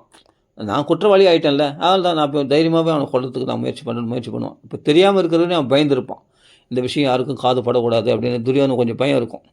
அதனால் விதுரர் சொல்கிறார், யாருக்கும் சொல்லிக்காதீங்க இந்த விஷயத்தை அப்படின்னு, மூடி மறையுங்க அப்படின்னு சொல்கிறார். அப்படியேப்பட்ட விஷயம். அப்போ குந்தி தேவி சொல்கிறா, இனிமேல்ட்டு பீமனை தனியாக விடாதீங்க, நீங்கள் கூடவே 4 பேரும் கூட சேர்ந்து செஞ்சுறீங்க. அந்த துரியோதனை கூட விளையாட போனாலும் எப்போ போனாலும், ஏன்னா அவரை அனுசரித்து தான் வாழ்ந்தாகணும், வேறு வழி இல்லை, இவளுக்கு கதியும் கிடையாது. ஏன்னா இப்போ திருதராஷ்டிரம் தான் ராஜாவாக இருக்கிறான், அவன் பிள்ளைங்க இந்த துரியோதனாதிகள், அப்போ ராஜாக்களை அனுசரித்து தானே போய் ஆகணும், வேறு என்ன பண்ணுறது. அதனால் அவங்களோட போய் நம்ம பேசாமே இருக்க முடியாது, பழகாமல் இருக்க முடியாது, அவர்களை அண்டி இருக்கிறோம், நாம் அவர்களை அண்டி தான் இங்கே வந்திருக்கோம். அதனால் அவங்கள அனுசரித்து போங்கப்பா, தயவுசெய்து சண்டை போடாத பீமா, ரொம்ப கோவப்படாத, விளையாடுங்க, ஆனால் பார்த்து விளையாடுங்க, நீங்களாம் கூட துணையாக இருங்க, தர்மபுத்திரா, அர்ஜுனா, சகாதேவா, நகுலா, நீ தான் பீமன்லாம் நீ காப்பாற்றணும், பீமனை கூடவே இருங்க, அவனை தனியாக விடாதீங்க அப்படின்னு சொல்லி கொடுக்குறான். இப்படி விஷத்திலிருந்து பகவான் காப்பாற்றினான். அடுத்தது அரக்கு மாளிகையில் போட்டு எரிக்க நினைச்சாங்க. உங்களுக்கு வாரணாவதம், அந்த வாரணாவதம்னு சொல்லக்கூடிய அந்த அரக்கு மாளிகை அவங்களுக்குன்னு கட்டி வச்சுருக்கேன். இந்த துரியோதனை உபச்சாரம் பண்ணுறான்னாவே கிடுகிடுன்னு நடுங்கும் தர்மபுத்திரர்கள்லாம், பாண்டவர்களுக்கும் ஏதோ ஒரு வில்லங்கம் பண்ண போகிறான் அப்படின்றது மட்டும் நல்லா தெரியும். ஏன்னா இவரில் விரோதியாக நினைக்கிற பாண்டவர்களுக்கு அவன் நல்லது செய்கிறான்னாவே, அதனால துஷ்டர்கள் நமக்கு ஏதாவது நல்லா பேசுகிறாங்க, பழகுறாங்க, சும்மா இருக்கானா ஏதோ காரியம் ஆக போகுதுன்னு அர்த்தம். ஆமாம், அவர்கள் அதனால தான் நல்லா பேசுவாங்க, பழகுவாங்க. இதுக்கு முன்னாடி பேசாதவங்க இப்போ நல்லா பேசுகிறாங்க, உண்மையான பாசம் கிடையாது, முன்னால் ஏதோ ஒரு காரியம் ஆக வேண்டியது இருக்குது, அதுக்காக நல்லா பேசுவாங்க. துஷ்டருடைய குணம் அதுதான். இந்த துஷ்டர்களாகி இந்த துரியோதனாதிகள் அன்பாக பழகுறாங்க. என்னென்னா உங்களுக்காக ஒரு மாலை கட்டி வச்சுருக்கேன், தங்கணும், எங்களுக்காக எங்களை மரியாதை, எங்களுக்கு விருந்து உபச்சாரத்தை ஏற்றுக்கணும் அப்படின்னு சொல்லிட்டு வாரணாவதம் அப்படி அந்த அரக்கு மாளிகையில் அழைக்கிறான். யார்? துரியோதனலாம். அப்போ விதுரர் ஒரு வார்த்தை சொல்கிறார், இதெல்லாம் மகாபாரதம் தெரிஞ்சவங்களுக்கு தான் இதெல்லாம் சொல்ல முடியும், எல்லாரும் எங்கள் சின்ன வயசில் கேட்டது, எங்கள் மாமா கேட்ட இந்த கதைங்கள்லாம். அப்போது சொல்கிறார்,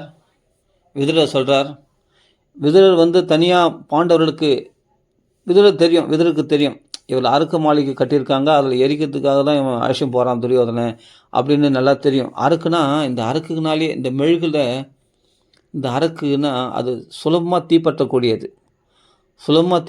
அப்படி ஒரு மாளிகை. அது வேணால் வெளிப்புறமாக பார்த்தா அது நல்லா சாதாரண சுவர் மாதிரி தெரியும், ஆனால் உள்ளுக்குள்ளே பார்த்தா அரக்குகளால் கட்டப்பட்ட மாளிகை. அது லைட்டாக தீப்பிடிச்சனோட பக்குனும் அந்த மாளிகையை பற்றிக்கும். அப்படிப்பட்ட ஒரு மாளிகை கட்டியிருக்கான் யார்? துரியோதனை, பாண்டவர்கள் அழிப்பதற்காக.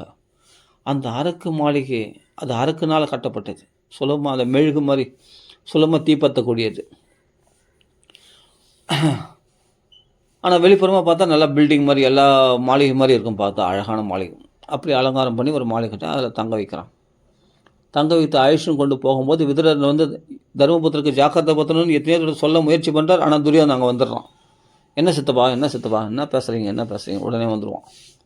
ஏதோ பர்சனலாக பேசுகிறாங்க பாண்டவர்களுக்குள்ளே, அது எதுக்கு இவன் கூட தலையிட்டுறான், ஏன்னா ஏதாவது விஷயம் புட்டு ஒன்றிடுமோ அப்படின்னு பயப்படுறான் துரியோதனன், சகுனி எல்லாமே. அப்போது மறைமுகமாக ஒரு வார்த்தை சொல்கிறார், விதுரர் சொல்கிறார், அப்பா காட்டு தீ பற்றி எரியும் போது இந்த எலியானது என்ன பண்ணுன்னா தன் வலைகளுக்குள்ளே நுழைஞ்சிச்சுன்னா அது காட்டு தீயிலிருந்து எலி என்ன பண்ணுமா, எப்படி தன்னை காப்பாற்றிக்கும்னா வலைகளுக்குள்ளே புகுந்துச்சுன்னா இந்த காட்டு தீயானது அந்த எலியை வந்து எரிக்காது, பாதிக்காது, மரங்களை மட்டும் எரிச்சிட்டு போயிடும் அந்த காட்டு தீ.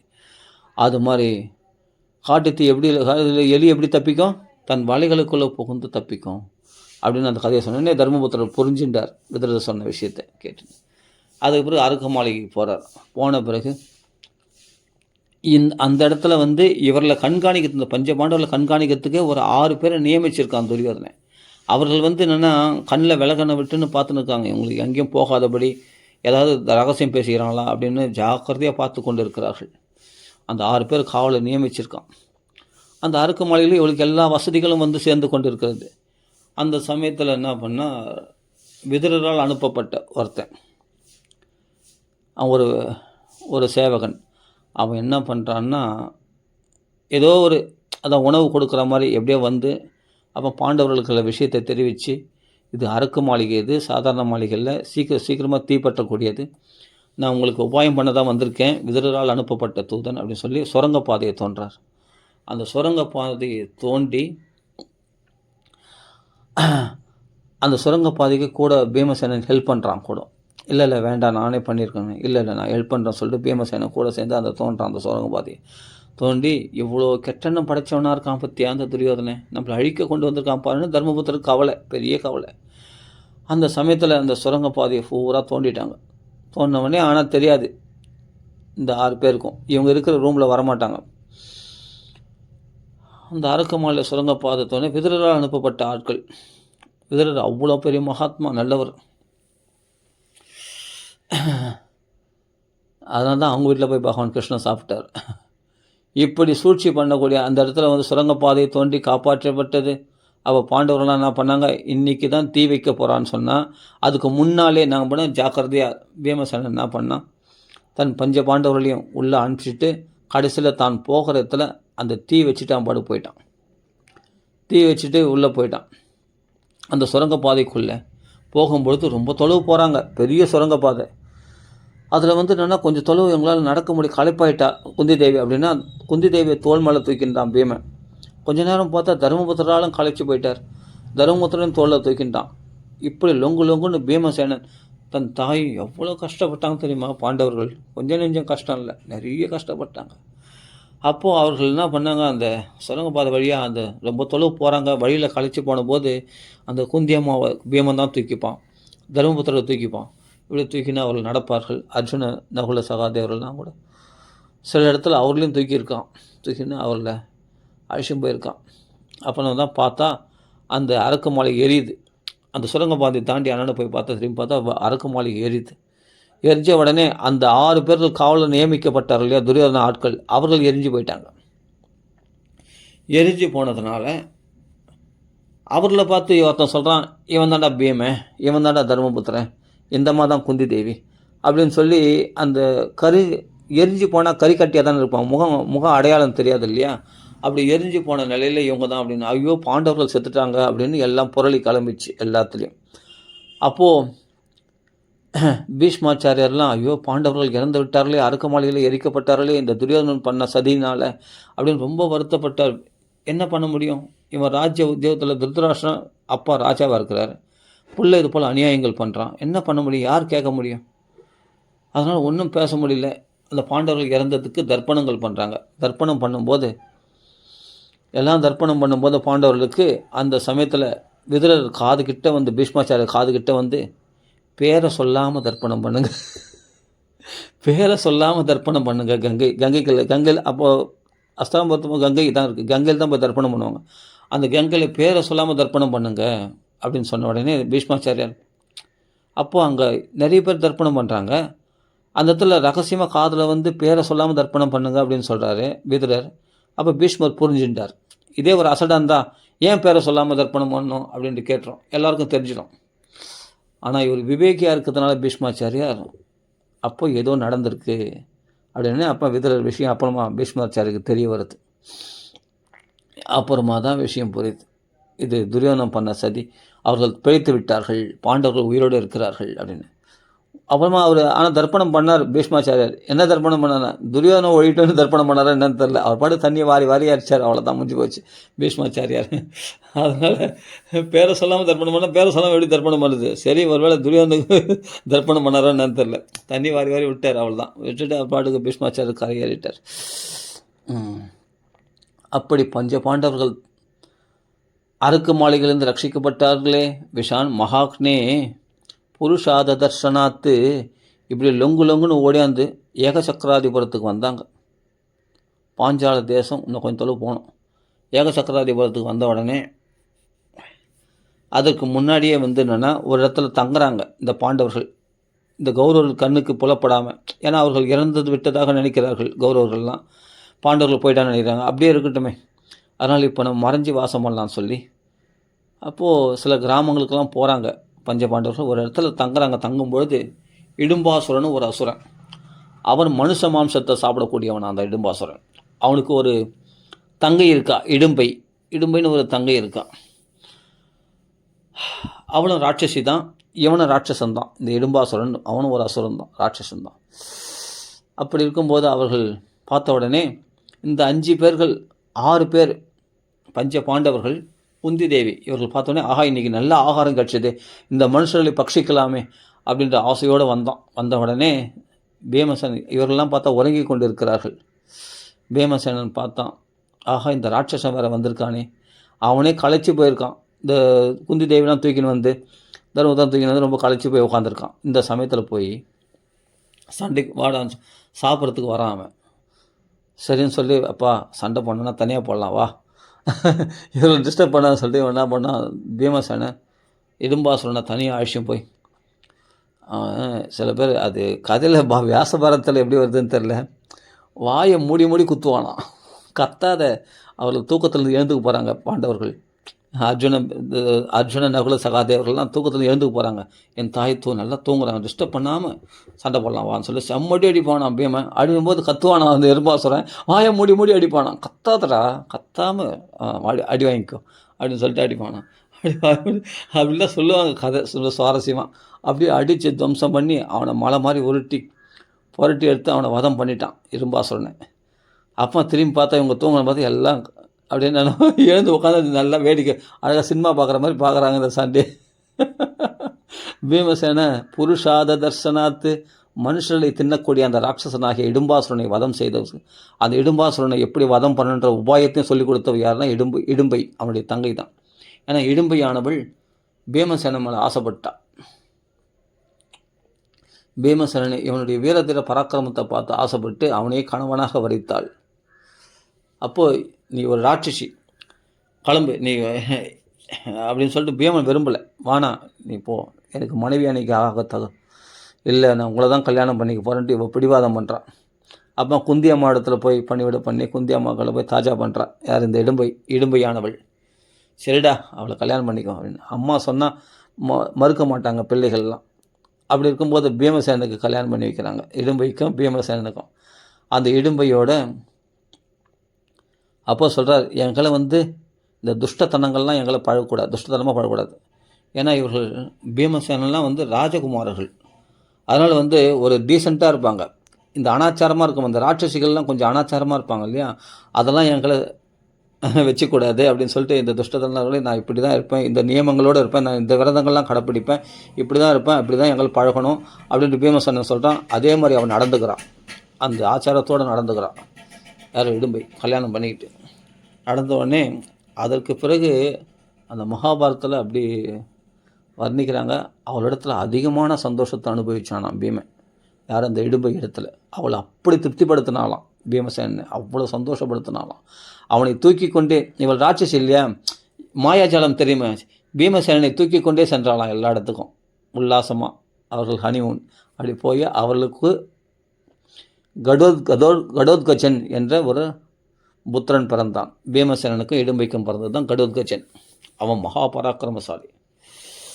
அப்படி அவர்களுக்கு பிள்ளை உண்டு பண்ணான். இப்படி நடக்கிறது இந்த கதை. அப்படி மனுஷனை தின்றக்கூடிய ராட்சசர்களிலிருந்து பகவான் காப்பாற்றினானே. யாருடைய கருணை? பீமசேனன் பலத்தினாலே ஜெயித்தான்? இல்லை, பகவானுடைய கருணையினால் ஜெயித்தானான்.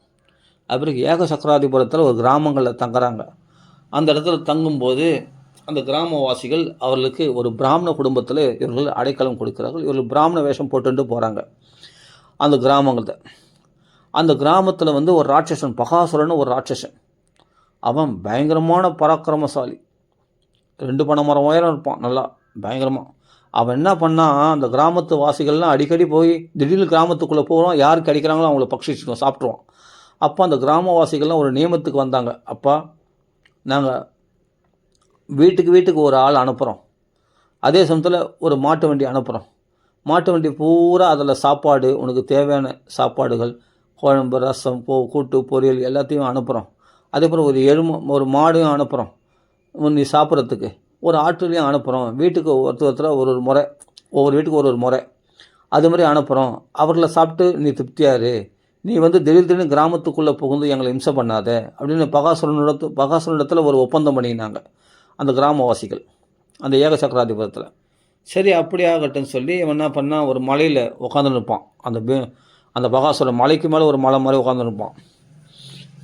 அப்படி நியமத்தோடு, அப்படி ஒரு ஒப்பந்தத்தோடு இருக்கிறதுனால அந்த கிராமவாசிகள் ஒவ்வொரு நாள் ஒரு முறை, ஒவ்வொரு வீட்டு முறை. அப்படி இருக்கும்போது இந்த ஒவ்வொருத்தரும் பலி கொடுப்பாங்க அந்த ராட்சசனுக்காக. ஏன்னா அப்போ தான் கிராமங்கள் அழியாமல் இருக்குன்றதுக்காக ஒருத்தனை பலி கொடுப்பாங்க. இதுதான் விதுர நீதியில் தான் வருது. ஒரு நாடு சேமமாக இருக்கணும்னா ஒரு கிராமத்தை இழக்கிறது தப்பு இல்லை, ஒரு கிராமம் சேமமாக இருக்கணும்னா ஒரு வீடு இழக்கிறது தப்பு இல்லை, அந்த ஒரு வீடு சேமம்னா அந்த வீட்டில் ஒருத்தனை இழக்கிறது தப்பு இல்லை அப்படின்னு விதுர நீதியில் சொல்லப்படுகிறது.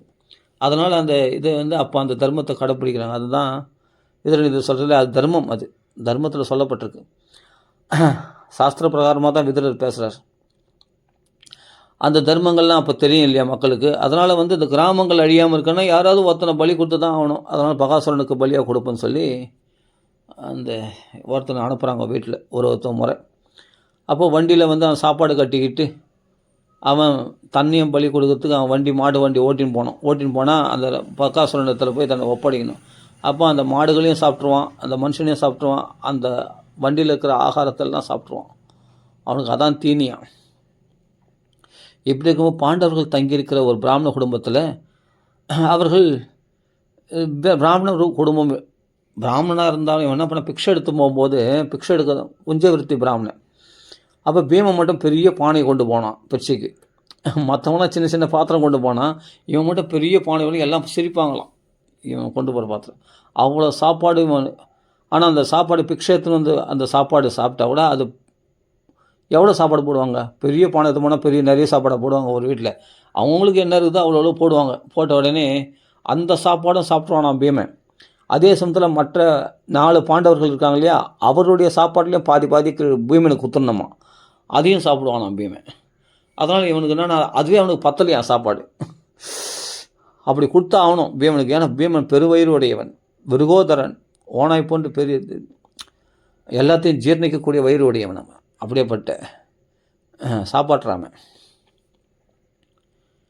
இந்த சமயத்தில் என்ன பண்ணால், இப்படி இவன் சாப்பாட்டு பிரியன் பீமசேனன். இவன் பிக்ஷை கொண்டு வந்து அந்த பிக்ஷையில் சாப்பிட்றது இவனுக்கு பத்தலை. இவனுக்கு பீமசேனனுக்கு மற்ற பாண்டவர்கள் கொடுக்கக்கூடிய பாதி சாப்பாடும் சாப்பிடுவான், ஆனாலும் அவனுக்கு பத்தாதான், பசியாவிடவே இருப்பானான்.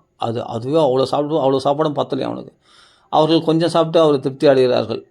இந்த உஞ்சவிருத்தி எடுத்துருந்து அங்கங்கே பிக்ஷை எடுத்துருந்து சாப்பிட்டுன்னு இருக்காங்க. தலையெழுத்து பாருங்கள், பாண்டவர்கள் அந்த 5 பேரும் பிக்ஷை எடுக்கிறாங்க அந்த ஏக சக்கராதிபத்தில் பிராமண வேஷம் போட்டுன்ட்டு. ஒரு பிராமண அக்ரஹாரத்தில் தங்கியிருக்கிறாங்க. ஒரு நாள் நைட்டில் பார்த்தா இவர்கள் தங்கியிருக்கிற அந்த பிராமண குடும்பத்தில் அந்த எஜமானி, அந்த குடும்ப தலைவனும் குடும்ப தலைவியும் ஒவ்வொன்றும் அழறாங்க. என்னன்னு பார்த்தா அந்த குடும்பத்தில் ஒரு பெரிய பிரச்சனை. என்ன பிரச்சனைனா, அந்த மறுநாள் வந்து பகாசுரனுக்கு சாப்பாடு கொண்டு போனோம். அப்போது அப்பா நான் போகிறேன், மாட்டை ஓட்டின்னு நான் போகிறேன், நான் வண்டி நாற்று போகிறேன்னு பிள்ளைகள் சொல்கிறாங்க.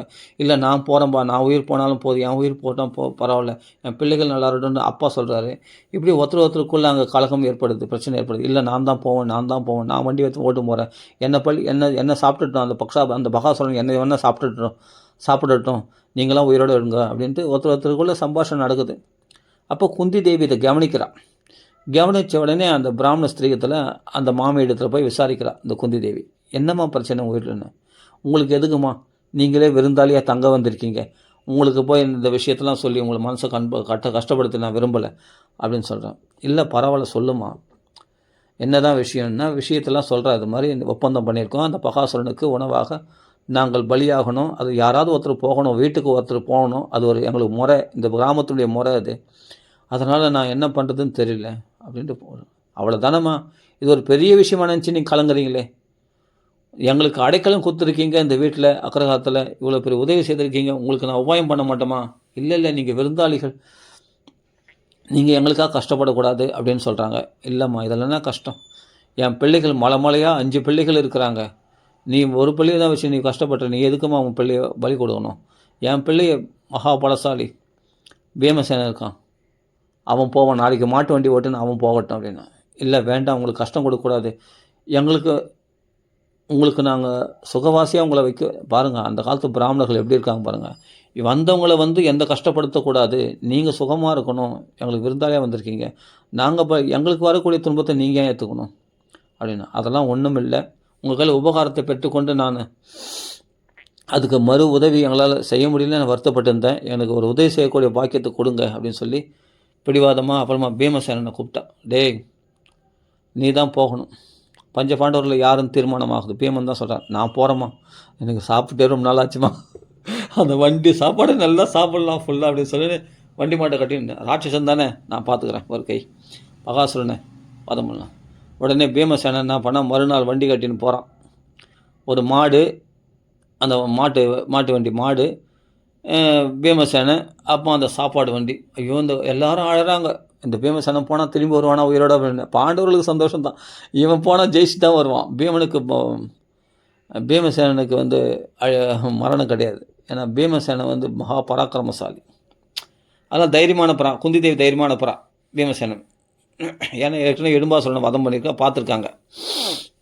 இந்த பகாசுரனை ஏமாத்துறோம் அப்படின்னு என் பாட்டுக்கு வண்டி மாட்டு ஓடின்னு போகிறான். போகிற வழியிலே கொஞ்சம் எடுத்து வாயில் போட்டுன்னு போகிறான். அந்த பதார்த்தங்கள், அந்த சாப்பாடுக்கு, அந்த பொரியல் எல்லாத்தையும் கொஞ்சம் வாயில் போட்டுன்னு சாப்பிட்டுனே ஜம்முன்னு போகிறான் ஜாலியாக. இன்னைக்கு நல்ல சாப்பாடு கிடைச்சதா அப்படின்னு சொல்லி நேராக பகாசுரன் எந்த மலை மேலே இருக்கானோ அந்த மலை மேலே அவன் எதிரவே அந்த வண்டி அவுத்து மாடெல்லாம் அப்படியே நல்லா புல்லை மேய விட்டுட்டு ஜாலியாக அந்த வண்டியில் இருக்கிற சாப்பாடெலாம் நல்லா பார்க்குறானான்னு பார்த்து அந்த வண்டியில் சாப்பாடெல்லாம் போட்டு குழம்புலாம் போட்டு பிசைஞ்சு நல்லா வண்டியாக கவலமாக லபக்குன்னு முழுங்குறானா, நல்லா சாப்பிட்றானா பீமசேனன். அந்த பதார்த்தங்கள்லாம் நல்லா சாப்பிட்டு, அப்பா இன்றைக்கி தானே திருப்தியான உணவு கிடைச்சது. ஏன்னா அரை வயிறு சாப்பாடு எத்தனை நாள் அரை வயிறு சாப்பாடு சாப்பிட்றது, இன்றைக்கி முழு வயிறு சாப்பாடு, ஃபுல் மீல்ஸ் சாப்பிட வேண்டியது தான் அப்படின்னு சொல்லிட்டு நல்லா சாப்பிட்றானா. அந்த உண்டியாக சாப்பிடும்போது இவனுக்கு தொண்டாட்சி, தண்ணி வாட்டர் பாட்டில் கொண்டு வரல. உடனே பார்த்தான், இந்த பகாசுரனுக்கு அப்படியே வயிறு எரியுது, நமக்கு கொண்டு வந்த சாப்பாடை யாரா அவன் என் முன்னாடியே உட்கார வச்சுன்னு என்னை ஒழுங்காட்டின்னு சாப்பிட்றான் அப்படின்னு சொல்லி உடனே ஓடி ஒரு குத்துனானா. அப்போ தான்ப்பா ஒரு கவலம் உள்ளே இறங்குச்சு. சபாஷ், அவன் இன்னொரு கவலத்தை எடுத்து சாப்பிட்றான். அது மாதிரி சாப்பிடும்போது ஒரு குத்து கொடுக்கும்போது அவன் என்ன அந்த தண்ணி குடிக்கலன்னா அப்படியே புறக்க எறியுது, சாப்பாடு உள்ளே இறங்குல, குத்துன்னா உள்ளே ஜம்முன்னு இறங்குது சாப்பாடு. சபாஷ், நல்லா ஃபுல் சாப்பாடு சாப்பிட்டு ஃபுல் மீல் சாப்பிட்டோன்னே இப்போ தெம்பாக இருக்கிறான் நல்லா சாப்பிட்டு. அப்பா கையெல்லாம் கழுவிட்டு அப்புறம் எங்கே கை கழுவுதாங்க, அவள் தான் அப்படியே அந்த மாடுகள்லாம் விட்டுட்டு, பாடுக்கு வாடா என்ன விஷயம் அப்படின்னு. எனக்கு உன்னை நீ சாப்பிட்டுட்டியா, உன்னை என்ன பண்ணுற பாரு, அப்படி வதம் பண்ணுற மாதிரி சொல்லி ஒருத்தர் மரத்தை பிடிங்க அடிச்சிக்கிறாங்க, பாறைகளை பிடிங்க அடிச்சிக்கிறாங்க, ஒருத்தர் மல்யுத்தம் பண்ணுறாங்க. பண்ணி அந்த பகாசுரனை ஒரு உருண்டை மாதிரி புரட்டி அவனை வதம் பண்ணி அவளுடைய பிணத்தை கொண்டு அந்த ஏகசக்கராதிபுரம் நகரத்தினுடைய வாசலில் அந்த முச்சந்தில் அவனுடைய பணத்தை போட்டு விட்டு, அது பிறகு அந்த பிராமண குடும்பத்தில் யாருக்கும் சொல்லிக்காதீங்க நான் தான் வதம் பண்ணேன்னு, அந்த இனிமேல் உங்களுக்கு இந்த கிராமத்துக்கு தொல்லை கிடையாது, அந்த பகாசுரன் வதம் பண்ணப்பட்டான் அப்படின்னு சொல்லிட்டு அந்த இடத்த விட்டு அவர்கள் வேறு இடத்துல. அப்போ பார்த்தா நைட்டாக மக்களுக்கு பரவிச்சு, யாரோ ஒரு பிராமணனுக்கு இவ்வளோ பலம் எங்கேருந்து வந்தது, ஒரு ராட்சசனை கொல்லக்கூடிய பலம், பகாசுரன் என்ற ராட்சசனை கொண்டுட்டானே அப்படின்னு சொல்லி பரவினோடனே இனிமேல் நம்ம இங்கே தங்கக்கூடாதுன்னு சொல்லி இவர்கள் அந்த ஏக சக்கராதிபுரத்துலேருந்து அவங்களுக்கு எஸ்கேப் ஆகிடுறாங்க. பஞ்ச பாண்டவர்களும் பஞ்சாப் பறந்துடுறாங்க. அது பிறகு தான் பாஞ்சால தேசத்துக்கு போகிறாங்க. அங்கே தான் திரௌபதி அடையப்படுகிறாள். அந்த இடத்துல வந்து மத்ஸ்யேந்திரத்தை அடித்து திரௌபதி அடையப்படுகிறாள். ஒரு சத்ருக்களால் அந்த மத்ஸ்யேந்திரத்தை வீழ்த்த முடியாத போது பாண்டவர்களாக அதில் அர்ஜுனன் வீழ்த்த முடிஞ்சது. எல்லாம் கிருஷ்ண பலராம் அங்கே வந்திருக்காங்க சுயம்வரத்துக்கு, திரௌபதி சுயம்வரத்துக்கு. அங்கே திரௌபதி அடையப்படுகிறாள். இது போல் எல்லா இடத்துலையும் போராட்டம்லாம் இவங்களுக்கு வெற்றி தான் பாண்டவர்களுக்கு. ஏன்னா எதோ கிருஷ்ணகா ததோ ஜெயக, கிருஷ்ணர் இருக்கிற இடத்துல ஜெயந்தான் உண்டாகும். இப்படி இடும்பாசுரனை வதம் பண்ணிட்டான், பகாசுரனை வதம் பண்ணிட்டான், மனுஷர்களை பட்சிக்கக்கூடிய இப்படியாப்பட்ட புருஷாத தர்ஷனாத்து. அப்படி பகவான் காப்பாற்றுறானே இத்தனை ஆபத்துக்கள் இருந்து. பிறருக்கு இவங்க தங்குற இடத்துல அவங்களுக்கு உதவி பண்ணிட்டு அந்த கிராமத்துக்கே உதவி பண்ணிட்டு வந்துட்டாங்க பாருங்கள் அந்த பாண்டவர்கள் மறைந்திருந்து கொண்டு. அதற்கு பிறகு தான் திரௌபதி சுயம்வரத்தில் தான் இவங்க கண்டுபிடிக்கப்படுகிறார்கள் பாண்டவர்கள் யார். அப்போ தான் வந்து ஒரு பொருள் கொண்டு வந்திருக்குன்னு சொன்ன உடனே 5 பேரும் பகிர்ந்து கொள்ளுங்கள் குந்தி தேவி சொன்னதுனால 5 பேருக்கும் மனைவி ஆனால் திரௌபதி.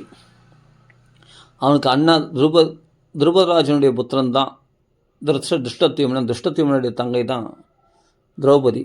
அதுக்கு பிறகு சிகண்டி.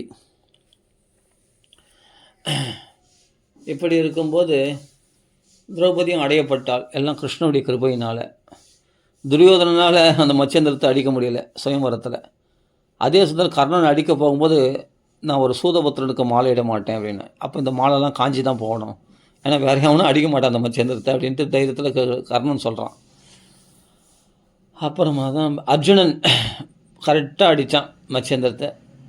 அதுதான் அர்ஜுனுக்கு மாலையிட்டாள் திரௌபதி.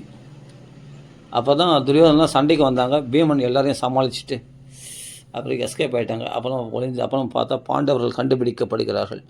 அப்புறம் அரசவைக்கு அழைத்து செல்லப்பட்டார்கள் பாண்டவர்கள். அப்புறமா தான் ஓஹோ பாண்டவர்லாம் உயிரோடு இருக்கிறாங்கன்னு கேட்டவொடனே எல்லாம் சந்தோஷப்படுறாங்க. பீஷ்மாச்சாரியா, துரோணாச்சாரியா எல்லாரும் சந்தோஷம் அடைகிறார்கள். கிருபாச்சாரியா எல்லாம் சந்தோஷம் அடைகிறார்கள். அவருக்கு திரௌபதி புது பெண்ணாக மாட்டு பெண்ணாக வருகிறாள். அவள் வந்த நேரம் இவர்களுக்கு சரி அப்போ என்ன பண்ணுறது, இவள் வந்துட்டாங்கன்னு, இவர்கள் பெரியவளாக இருக்கிறார்கள், இவங்களுக்கு பாகம் பிரித்து கொடுக்கணுமே அப்படின்னு சொன்னி இவர்கள் காண்டவனத்தை கொடுக்குறாங்க. முள்ளு காடு, அதெல்லாம் முன்னோர்கள் ஆண்ட இடமா அது. இந்த குருவம்சத்தில் முன்னோர்கள் ஆண்ட இடமா அது. இப்போ காடாக போயிடுச்சான். அதனால் ரொம்ப ராசி உள்ள இடம் அது, அங்கே போயுங்க அப்படின்னு சொல்லிட்டு திருதராஷ்டிரன் கண்ணு தெரியாமல் இருக்கும்போது இப்படி பாகம் பிரித்து கொடுக்குறான் பாண்டவர்களுக்கு. காண்டவ வனம் அது சப்பாத்திகள் தான் முளைக்குமா, அப்படியேப்பட்ட இடத்த கொடுக்குறான். அந்த இடத்துல போய் வாசம் பண்ணுறாங்க. அந்த இடத்துல கிருஷ்ண பரமாத்மா தர்மபுத்திரா உன் பாதம் பட்டு விட்டதல்லவா, இது சொர்க்கபுரியாக மாறிவிடும் பாருங்கள், கற்பவருஷம் முளைக்க போகுது இந்த இடத்துல அப்படின்னு சொல்லி பகவான் ஒரு கடாட்சம் தவ வீக்ஷிதைகி கடாட்சம் பண்ணவுடனே அது அப்படியே இந்திரபஸ்தமாக மாறிவிட்டது. மயன் என்ற அசுரனால், அசுர சிற்பியால் இந்திரபஸ்தம் நிர்மாணிக்கப்பட்டது. அதில் பொறாமப்பட்டு அந்த இந்திரபஸ்தத்தையும் அபகரிக்க சூதாட்டம் ஏற்பாடு பண்ணான். அந்த சூதாட்டத்தில் சகுனி மாமாவை வச்சு மொத்த சொத்தையும் அபகரிச்சிட்டான். யார்? இந்த துரியோதனை. அபகரிச்சுட்டு கடைசியில் மனைவியை திரௌபதியை பணயமாக வச்சு ஆடின உடனே அப்போ அந்த திரௌபதியின் மேல் அதுலேயும் தோத்துட்டார் தர்மபுத்திரர் சூதாட்டத்தினால. அப்போ திரௌபதி எனக்கு அடிமையானவள், அன்றைக்கி வீட்டுக்கு விளக்கா இருக்கிறா, அவள் சபையில் வரக்கூடாது, ஆனால் துரியோதனன் அவள் எனக்கு அடிமை. அதனால் அது இதுக்கு முன்னாடி இந்திரபஸ்தம் அடைஞ்ச பிறகு பட்டாபிஷேகத்தினுடைய ராணி அவள். அந்த பட்டாபிஷேகம் பண்ண அந்த கூந்தல் சுகந்த தைலங்களால் பூசப்பட்ட அந்த கூந்தலுடைய அந்த சுகந்தம் கூட இன்னும் மாறலையாம். அதற்குள்ளவே அந்த தர்மபுத்திரோடு சேர்ந்து பட்டாபிஷேகத்து ராணியாக இருக்கக்கூடிய அந்த திரௌபதி ராஜசூய வேள்வியில் அவள் அந்த ராஜசூய அப்படியேப்பட்ட சக்கரவர்த்தியாக இருக்கக்கூடிய தர்மபுத்திரர் இந்த சூதாட்டத்தினால் அந்த சக்கரவர்த்தி சாம்ராஜ்யத்தெல்லாம் இழந்துட்டார், சொத்து சுகம்லாம் இழந்துட்டார், மனைவி இழந்துட்டார். அப்படி இருக்கும்போது தரன்னு அவள் கூந்தலை பற்றி கொண்டு ஆயுஷ்னு வரான் துச்சாதனை துரியோதனுடைய கட்டளையின் பேரில். சபையில் ஆயுஷ்னு வந்து டே நான் உனக்கு அண்ணிடா, உனக்கு தாய்க்கு சம்மானவை, என்னை போய் இப்படி தரன்னு கூந்தல் ஆயுஷம் என்னை சித்திரவாதம் பண்ணுறியே, இதுக்கு நியாயமா அப்படின்னு பல விதமாக கதறான்.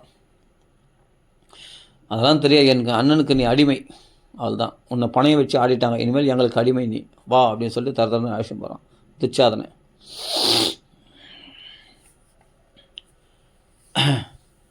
அதாவது வீட்டுக்கு விளக்காக்க நீ வரக்கூடாது சபையில், நாளைக்கு வரேன்னு சொல்கிறான். பலவந்தப்படுத்தி ஆயுஷம் போகிறான். எந்த பெண்களையும் கூந்தலை பற்றி அடிக்கக்கூடாது, மெயினாக பெண்கள் அடிக்கக்கூடாது. அது கூந்தலை பற்றி பின்னாடி கூந்தலை பற்றக்கூடாதுன்னு சொல்லுவாங்க. ஏன்னா கூந்தலை பற்றி கொண்ட பற்றுனா அவளுக்கு அழிவு நிச்சயம் அப்படின்னு சில பேர் சொல்லியிருக்காங்க. நான் காதல் வழி கேள்விப்பட்டிருக்கேன். சீதனுடைய கூந்தலை பற்றினா ராவணன், அவன் குடும்பமே அழிஞ்சிது. அதே மாதிரி துச்சாதனன் வந்து திரௌபதியுடைய கூந்தலை பற்றினான், அவனுடைய தம்பிமார்கள், அவன் குடும்பமே அழிஞ்சிது. அதனால் பெண்கள் கூந்தலை பற்றி சித்திரவதை பலவந்தப்படுத்தினா அவளுக்கு அழிவு ஆரம்பம்னு தெரிஞ்சுக்கணும் அப்படின்னு சொல்லுவாங்க. அப்படி திரௌபதியுடைய கூந்தலை பற்றி கொண்டு தரதரன்னு இழுத்து போய் சபையில் அவளை அவமானப்படுத்தும் போது அவை சேலையை விளக்குங்கள் என்று சொன்ன உடனே அவமானப்படுத்த நினச்ச உடனே அந்த அசத்துக்கள் நிறைஞ்ச சபையில் அப்போ தான் தன் சேலையை பிடிச்சி இழுத்த உடனே அவளுக்கு உடனே போய் அவனை துச்சாதனை எவ்வளோ சமாளித்து பார்க்குறான், முடியல. தாத்தா பீஷ்மர் இடத்துல போய் நியாயம் கேட்குறா, துரோணாச்சாரத்தில் போய் நியாயம் கேட்குறா, 5 மலைமலையான கணவரிடத்தில் கதறுகிறார்கள். ஆனால் அவர்கள் அடிமையாகி இருக்கிறார்கள். இப்போ சூதாட்டத்தினால் தங்களையே பணயம் வைத்து இருக்கிறார்கள். அவர்கள் அடிமைகளாக இருக்கிறார்கள். சபையில் வந்து திருதராஷ்டிரத்தில் கதறா, காந்தாரி இருக்கிறா, எல்லாரும் இருக்கிறாங்க. ஆனால் அவர்கள் எல்லாமே இந்த அநியாயத்தை தட்டி கேட்காததுனால அசத் சபாயாம், அசத்துக்கள் நிறைஞ்ச சபையாம் அது குந்தி தேவி சொல்கிறா. அசத்துக்கள் நிறைஞ்ச சபை அல்லவா. ஒரு பெண்ணுக்கு மானபங்கம் ஏற்படுகிறது என்று சொன்னால் அதை தடுக்காமல் இருக்கிறார்களே, இவரெல்லாம் சாதுக்களா? அசத்துக்கள், அந்த துரியோதனன் துச்சாதனன் சகுனி போன்ற அசத்துக்கள் நிறைஞ்ச சபையில் திரௌபதி அவமானப்படுத்தப்படும் பொழுது எந்த பகவான் யாரும் காப்பாற்றலை.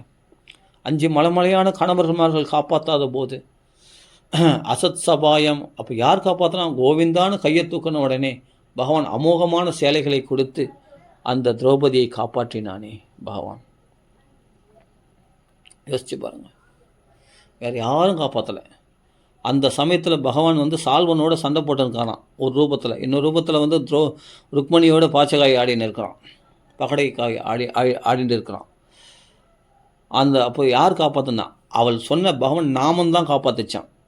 பகவான் ஒரு ரூபத்தில் சால்வன் சண்டை போட்டு ஒரு ரூபத்தில் வந்து ருக்மணியோட பகடைக்காய் ஆடிக்கொண்டு இருக்கிறான். அவன் தான் 16,108 ஸ்திரீகளோடு இருக்கிறான் இல்லையா அங்கே துவாரகையில்.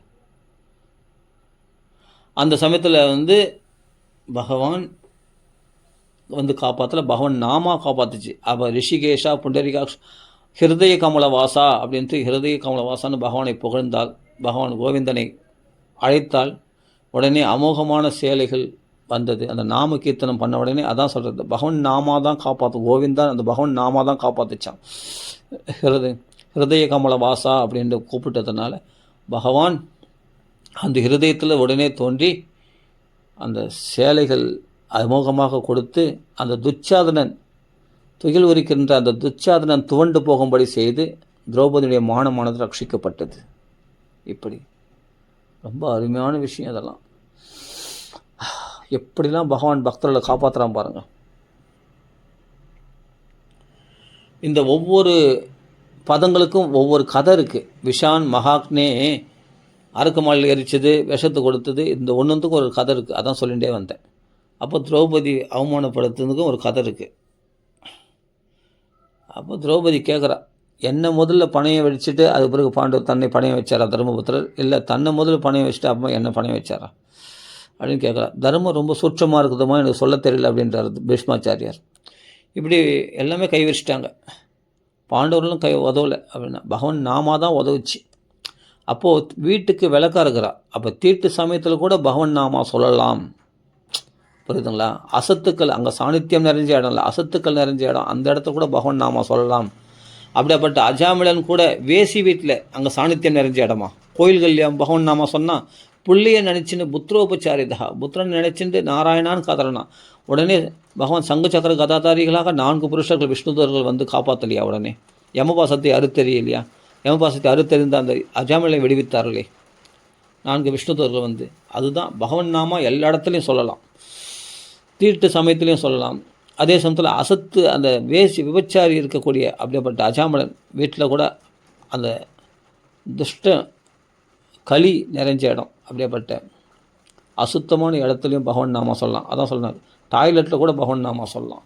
பகவான் நாமத்துக்கு எந்த இடத்துலையும் அது உடனே ரட்சிக்கக்கூடியது. கலியுகத்தில் பகவான் நாமா தான், எல்லா யுகத்துலேயும் அது உண்டு. அந்த ரகசியத்தை வெளிப்படுத்த பகவான் நாமா வந்து பகவான் நாமத்துடைய ரகசியத்தை வெளிப்படுத்த கலியுகத்தில் தான் நல்ல பிரகடனமாச்சு. ஏன்னா கலியுகத்துக்கு வேறு வழி கிடையாது. கதிர் அந்நியதா, ஆனால் இந்த நாம தான் கதின்ற போது இந்த கடைசியில் இந்த ரகசியத்தை வெளிப்படுத்தினாங்க, நாம மகிமையை. அது 12 பேருக்கு தான் அந்த ரகசியம் தெரியுமா, நாம மகாத்மியம். அந்த நாமத்தை சொன்னதுனால திரௌபதி ரட்சிக்கப்பட்டாள். புரியுதுங்களா? இதுதான் விஷயம். ஹிருதய கமலவாசான்னு கூப்பிட்டான், பகவான் வந்துட்டான். எங்கேயோ இருக்க துவாரகாதீசான்னு கூப்பிட்டா பகவான் வருவானா? வருவான், சொல்கிறேன். ஹிருதயத்தில் அப்படியே தோன்றி பகவான் சேலைகளை கொடுத்து காப்பாற்றிட்டான். இப்படி துச்சாதனன் தோண்டு போகும்படி செய்து திரௌபதியை ரட்சித்தானே. அசத் சபாயாம் வனவாச கிருச்சிதா. வனவாசத்தில் வந்து என்னன்னா சைந்தவன். இந்த சைந்தவன் யாருன்னா ஜெயத்ரதன். வத்சலான்ற பெண்ணை, அதாவது என்னென்னா துரியோதனுடைய கடைசி தங்கையாகிய வத்சலான்ற பெண்ணை வந்து அந்த சைந்தவன் ஜெயத்ரதன் கல்யாணம் பண்ணியிருக்கான். துரியோதனுக்கு மச்சான் முறையாகுது. அப்போது திரௌபதி என்ன ஆகுது, தங்கை முறையாகுது. அந்த திரௌபதியை போய் ஒரு தடவை வனவாசத்தில் போய் இவர்கள் நிம்மதியாக இருக்கக்கூடாதுன்னு அந்த திரௌபதியை போய் சிறைப்பிடிக்கிறான். சிறைப்பிடிச்சு ரதத்தில் ஏற்றிட்டு வரான். அப்போ ரதத்தில் ஏற்றினோடனே இவ திரௌபதி கதறான், நான் உனக்கு தங்கை முறையாகுதுடா, என்னை போய் அபகரிக்கிறியேன்னு, வாடி நீ 5 பேருக்கு மனைவி, எனக்கு மனைவி ஆக மாட்டியா அப்படின்னு சொல்லி பல வந்தமா விஷயமாகுது. இந்த திரௌபதி துகில் இருக்கும்போது அந்த இடத்துல பகவான் காப்பாற்றலான்னு சொன்னேன். அந்த இடத்துல சில சபதங்கள்லாம் சொல்கிறாங்க. இந்த கூந்தலை வந்து துச்சாதனுடைய ரத்தத்தினால நான் இந்த கூந்தலை தடவாமல் போனால் நான் வந்து இந்த கூந்தலை முடிக்க மாட்டேன் அப்படின்னு அவள் சபதம் பண்ணுறான். அதான் பாஞ்சாலி சபதம்னு சொல்லுவாங்க. அதே மாதிரி பீமசேனன் சொல்கிறான், அந்த துச்சாதனுடைய மார்பை பழந்த ரத்தத்தை நான் பானம் பண்ணுவேன் அப்படின்னு சபதம் பண்ணுறான். அதே மாதிரி என் தொடையில் கொண்டு வந்த அந்த திரௌபதி அமரவை, திரௌபதியும் கூட சொல்ல வேறு வார்த்தை சொல்கிறான் துரியோதனை, அதெல்லாம் சொல்லக்கூடாது, மகாபதிவிரத திரௌபதி. அந்த துரியோதனை வந்து என் தொடையில் கொண்டு வந்து அவளை அமரவை அப்படின்னு துரியோதனை சொல்கிறான். அப்போது பீமசேனன் சபதம் பண்ணுறான், உன் தொடையெலும்பை நான் முறித்து உன்னை கீழே படுக்க வைக்கலன்னா நான் பீமம் இல்லைடா அப்படின்னு சொல்லிட்டு சபதம் பண்ணுறான். அதே மாதிரி 5 பேருக்கு மனைவியாக இருக்க, 6வது ஒருத்தர் மனைவியாக இருக்கக்கூடாதா அப்படின்னு கர்ணன் ஒரு வார்த்தை சொல்லிடுறான். அப்போ அர்ஜுனன் சொல்கிறான், கர்ணா உன்னை நான் வதம் பண்ணுறேன் அப்படின்ட்டு அவன் சபதம் பண்ணுறான். இப்படி ஒவ்வொருத்தரும் உன் பாய்ச்சக்காய் ஆடின உன்னை வதம் பண்ணுறேன்னு சொல்லிட்டு சகாதேவனும் நகுலனும் சபதம் பண்ணுறாங்க, சகுனிக்கு வதம் பண்ணுறதா. இப்படி ஆளுக்கு ஒரு சபதம் பண்ணுறாங்க. அங்கே அப்படி பிரதிஜை எடுத்துக்கொள்கிறார்கள். அதன்படி தான் அங்கே போர்க்களத்தில் வதம் பண்ணுறாங்க. அதற்கு பிறகு தான் வனவாசத்தில் பார்த்தா இது போல் ஜெயத்ரதன் சைந்தவன் திரௌபதி அபகரித்து கொண்டு போகும்போது உடனே பீமனுக்கு கேள்விப்பட்டு உடனே அந்த ஜெயத்ரதனை செம்மடி அடித்து துவம்சம் பண்ணி அவனுக்குள்ள போர் பண்ணி அவங்கள சண்டை பண்ண அவசியமே இல்லை, அவனை சுலபமாக ஜெயிச்சிட்டான். பீமசேனை ஜெயிச்சுட்டு அவனை வதம் பண்ண போகும்போது உடனே தர்மபுத்திரர் தடுத்தார். வேணாம் வேணாம் வேணாம், அவனை மச்சானா போயிட்டான். யார் மச்சான்? இவனா? திரௌபதி அபகரிக்க வந்த இவன் முறை தெரியாமல் நடந்துக்கிறேன், இவனுக்கு மரணம் தான் தண்டனை, இவனுக்கு உடனே வதம் பண்ணணும் அப்படின்னு பீமசேனன் சொன்ன கொக்கரிக்கிறான். ஆனால் தர்மபுத்திரர் வானான்னு சொன்னோடனே சரி அப்படின்னா இவனை அங்கஹீனம் பண்ணலாம் சொல்லி அவனுக்கு வந்து என்ன மொட்டை அடித்து கருமுள்ளி செம்புள்ளி குத்தி கழுதியில் ஊர்வலம் நடத்தி அவனை அவமானப்படுத்தி அனுப்பிச்சிட்டான் பீமசேனை. எல்லாம் சிரிக்க மாதிரி அப்படியேப்பட்ட அவமானப்பட்டு போனான், பங்கப்பட்டு போனான். அப்படி வனவாசத்தில் ஏற்பட்ட துன்பத்திலேருந்து பகவான் தானே காப்பாற்றினான். இந்த பீமசேனை வந்து காப்பாற்றினான் பகவான். அனுப்பலாம் பீமசேனெலாம் எங்கன்னா சாப்பிட்றதுக்கு போயிடுவான், பழங்களை சாப்பிட்றதுக்கு. அப்போது திரௌபதி அபகரித்து கொண்டு வரும்போது பீமசேனால் ஜெயத்ரதன் மானபங்கப்பட்டு போனான். அப்போ அந்த ஜெயத்ரதன் என்ன பண்ணான்னா நேராக போய் பகவான் சிவனை ஆராதித்து அந்த பாண்டவர்களை ஜெயிக்கக்கூடிய வரம் வேணும்னு கேட்குறான். அப்பா பாண்டவரில் மொத்த பேரும் ஜெயிக்க முடியும், அவர்கள் கிருஷ்ணர்களால் ஆதரிக்கப்பட்டவர்கள், அவர்கள் லேஸில் ஜெயிக்க முடியாது. சரி அர்ஜுனனை விட்டுடு. அர்ஜுனன் வந்து கிருஷ்ண பக்தன், அர்ஜுன் என்னுடைய பக்தனும் கூட. அர்ஜுனை தவிர மற்ற 4 பேரும் ஒரு நாள் ஜெயிக்க முடியும், அப்படிப்பட்ட வரத்தை கொடுக்குறேன்னு சொன்னேன். அந்த ஒரு நாள் என்றைக்குன்னா அந்த ஒரு நாள் நீயே தீர்மானிச்சிக்கோ, அந்த ஒரு நாள் மட்டும் அந்த 4 பாண்டவர்களையும் நீ ஜெயிக்க முடியும், உன்னை அவர்கள் மேற்கொள்ள முடியாது அப்படின்னு சிவபெருமான் வரம் கொடுக்குறான் ஜெயத்ரதனுக்கு. சரி அப்படியே ஆகட்டும்னு சொல்லி அந்த வரத்தை பெற்றுக்கொண்டு இருக்கிறான். பின்னாடி வந்து அபிமன்யுனுடைய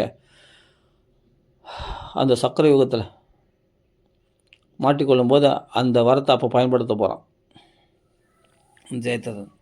அப்புறம் ஜெயத்ரதனும் அர்ஜுனால் வதம் பண்ணப்பட போகிறான். அது பின்னாடி நடக்கிற விஷயம் மகாபாரத்தில். இப்போ இது நடக்குது. அப்போது வனவாச கிருஷ்ணதா அப்போ வனவாசத்தில் வந்து துர்வாச மகரிஷி 10,000 சிஷ்யர்களோடு வந்தார் அப்படின்னு அந்த கதை எல்லாருக்கும் தெரியும். நான் சுருக்கமாக முடிச்சிடுறேன், கதைக்கு வந்தார், எனக்கு டைம் ஆயிடுச்சு.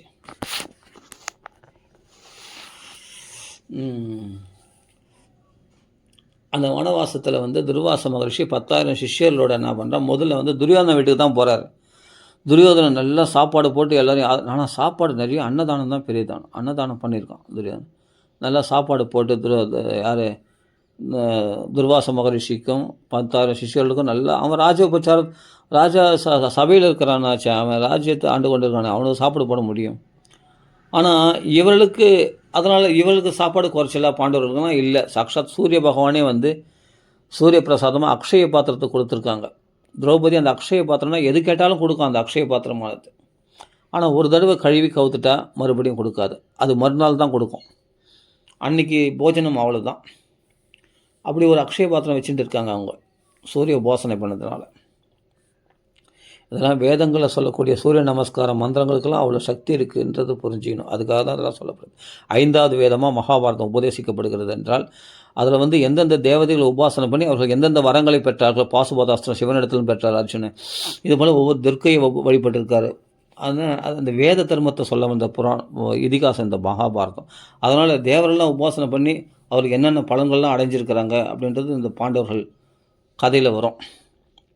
அப்போ சூரியனை உபாசனை பண்ணால் அந்த அக்ஷய பாத்திரத்தை கொடுத்துருக்காங்க, அவருக்கு வாழ்க்கை ஒளி பிரகாசமாக இருக்கும். அதனால தான் பகவான் கிருஷ்ணன் கூட துணையாக இருக்கிற வரைக்கும் அவருக்கு வாழ்க்கை ஒளி பிரகாசமாக தான் இருக்கும்.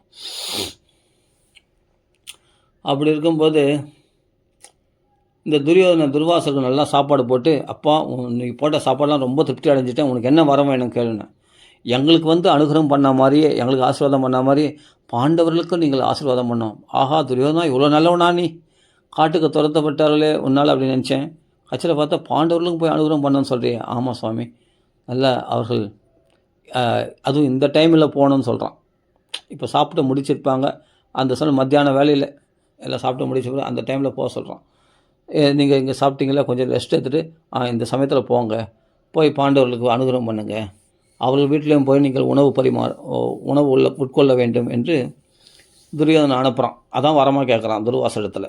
துர்வாசர் 10,000 சிஷ்யர்களோட நேராக திரௌபதியினுடைய ஆசிரமத்துக்கு வரார்.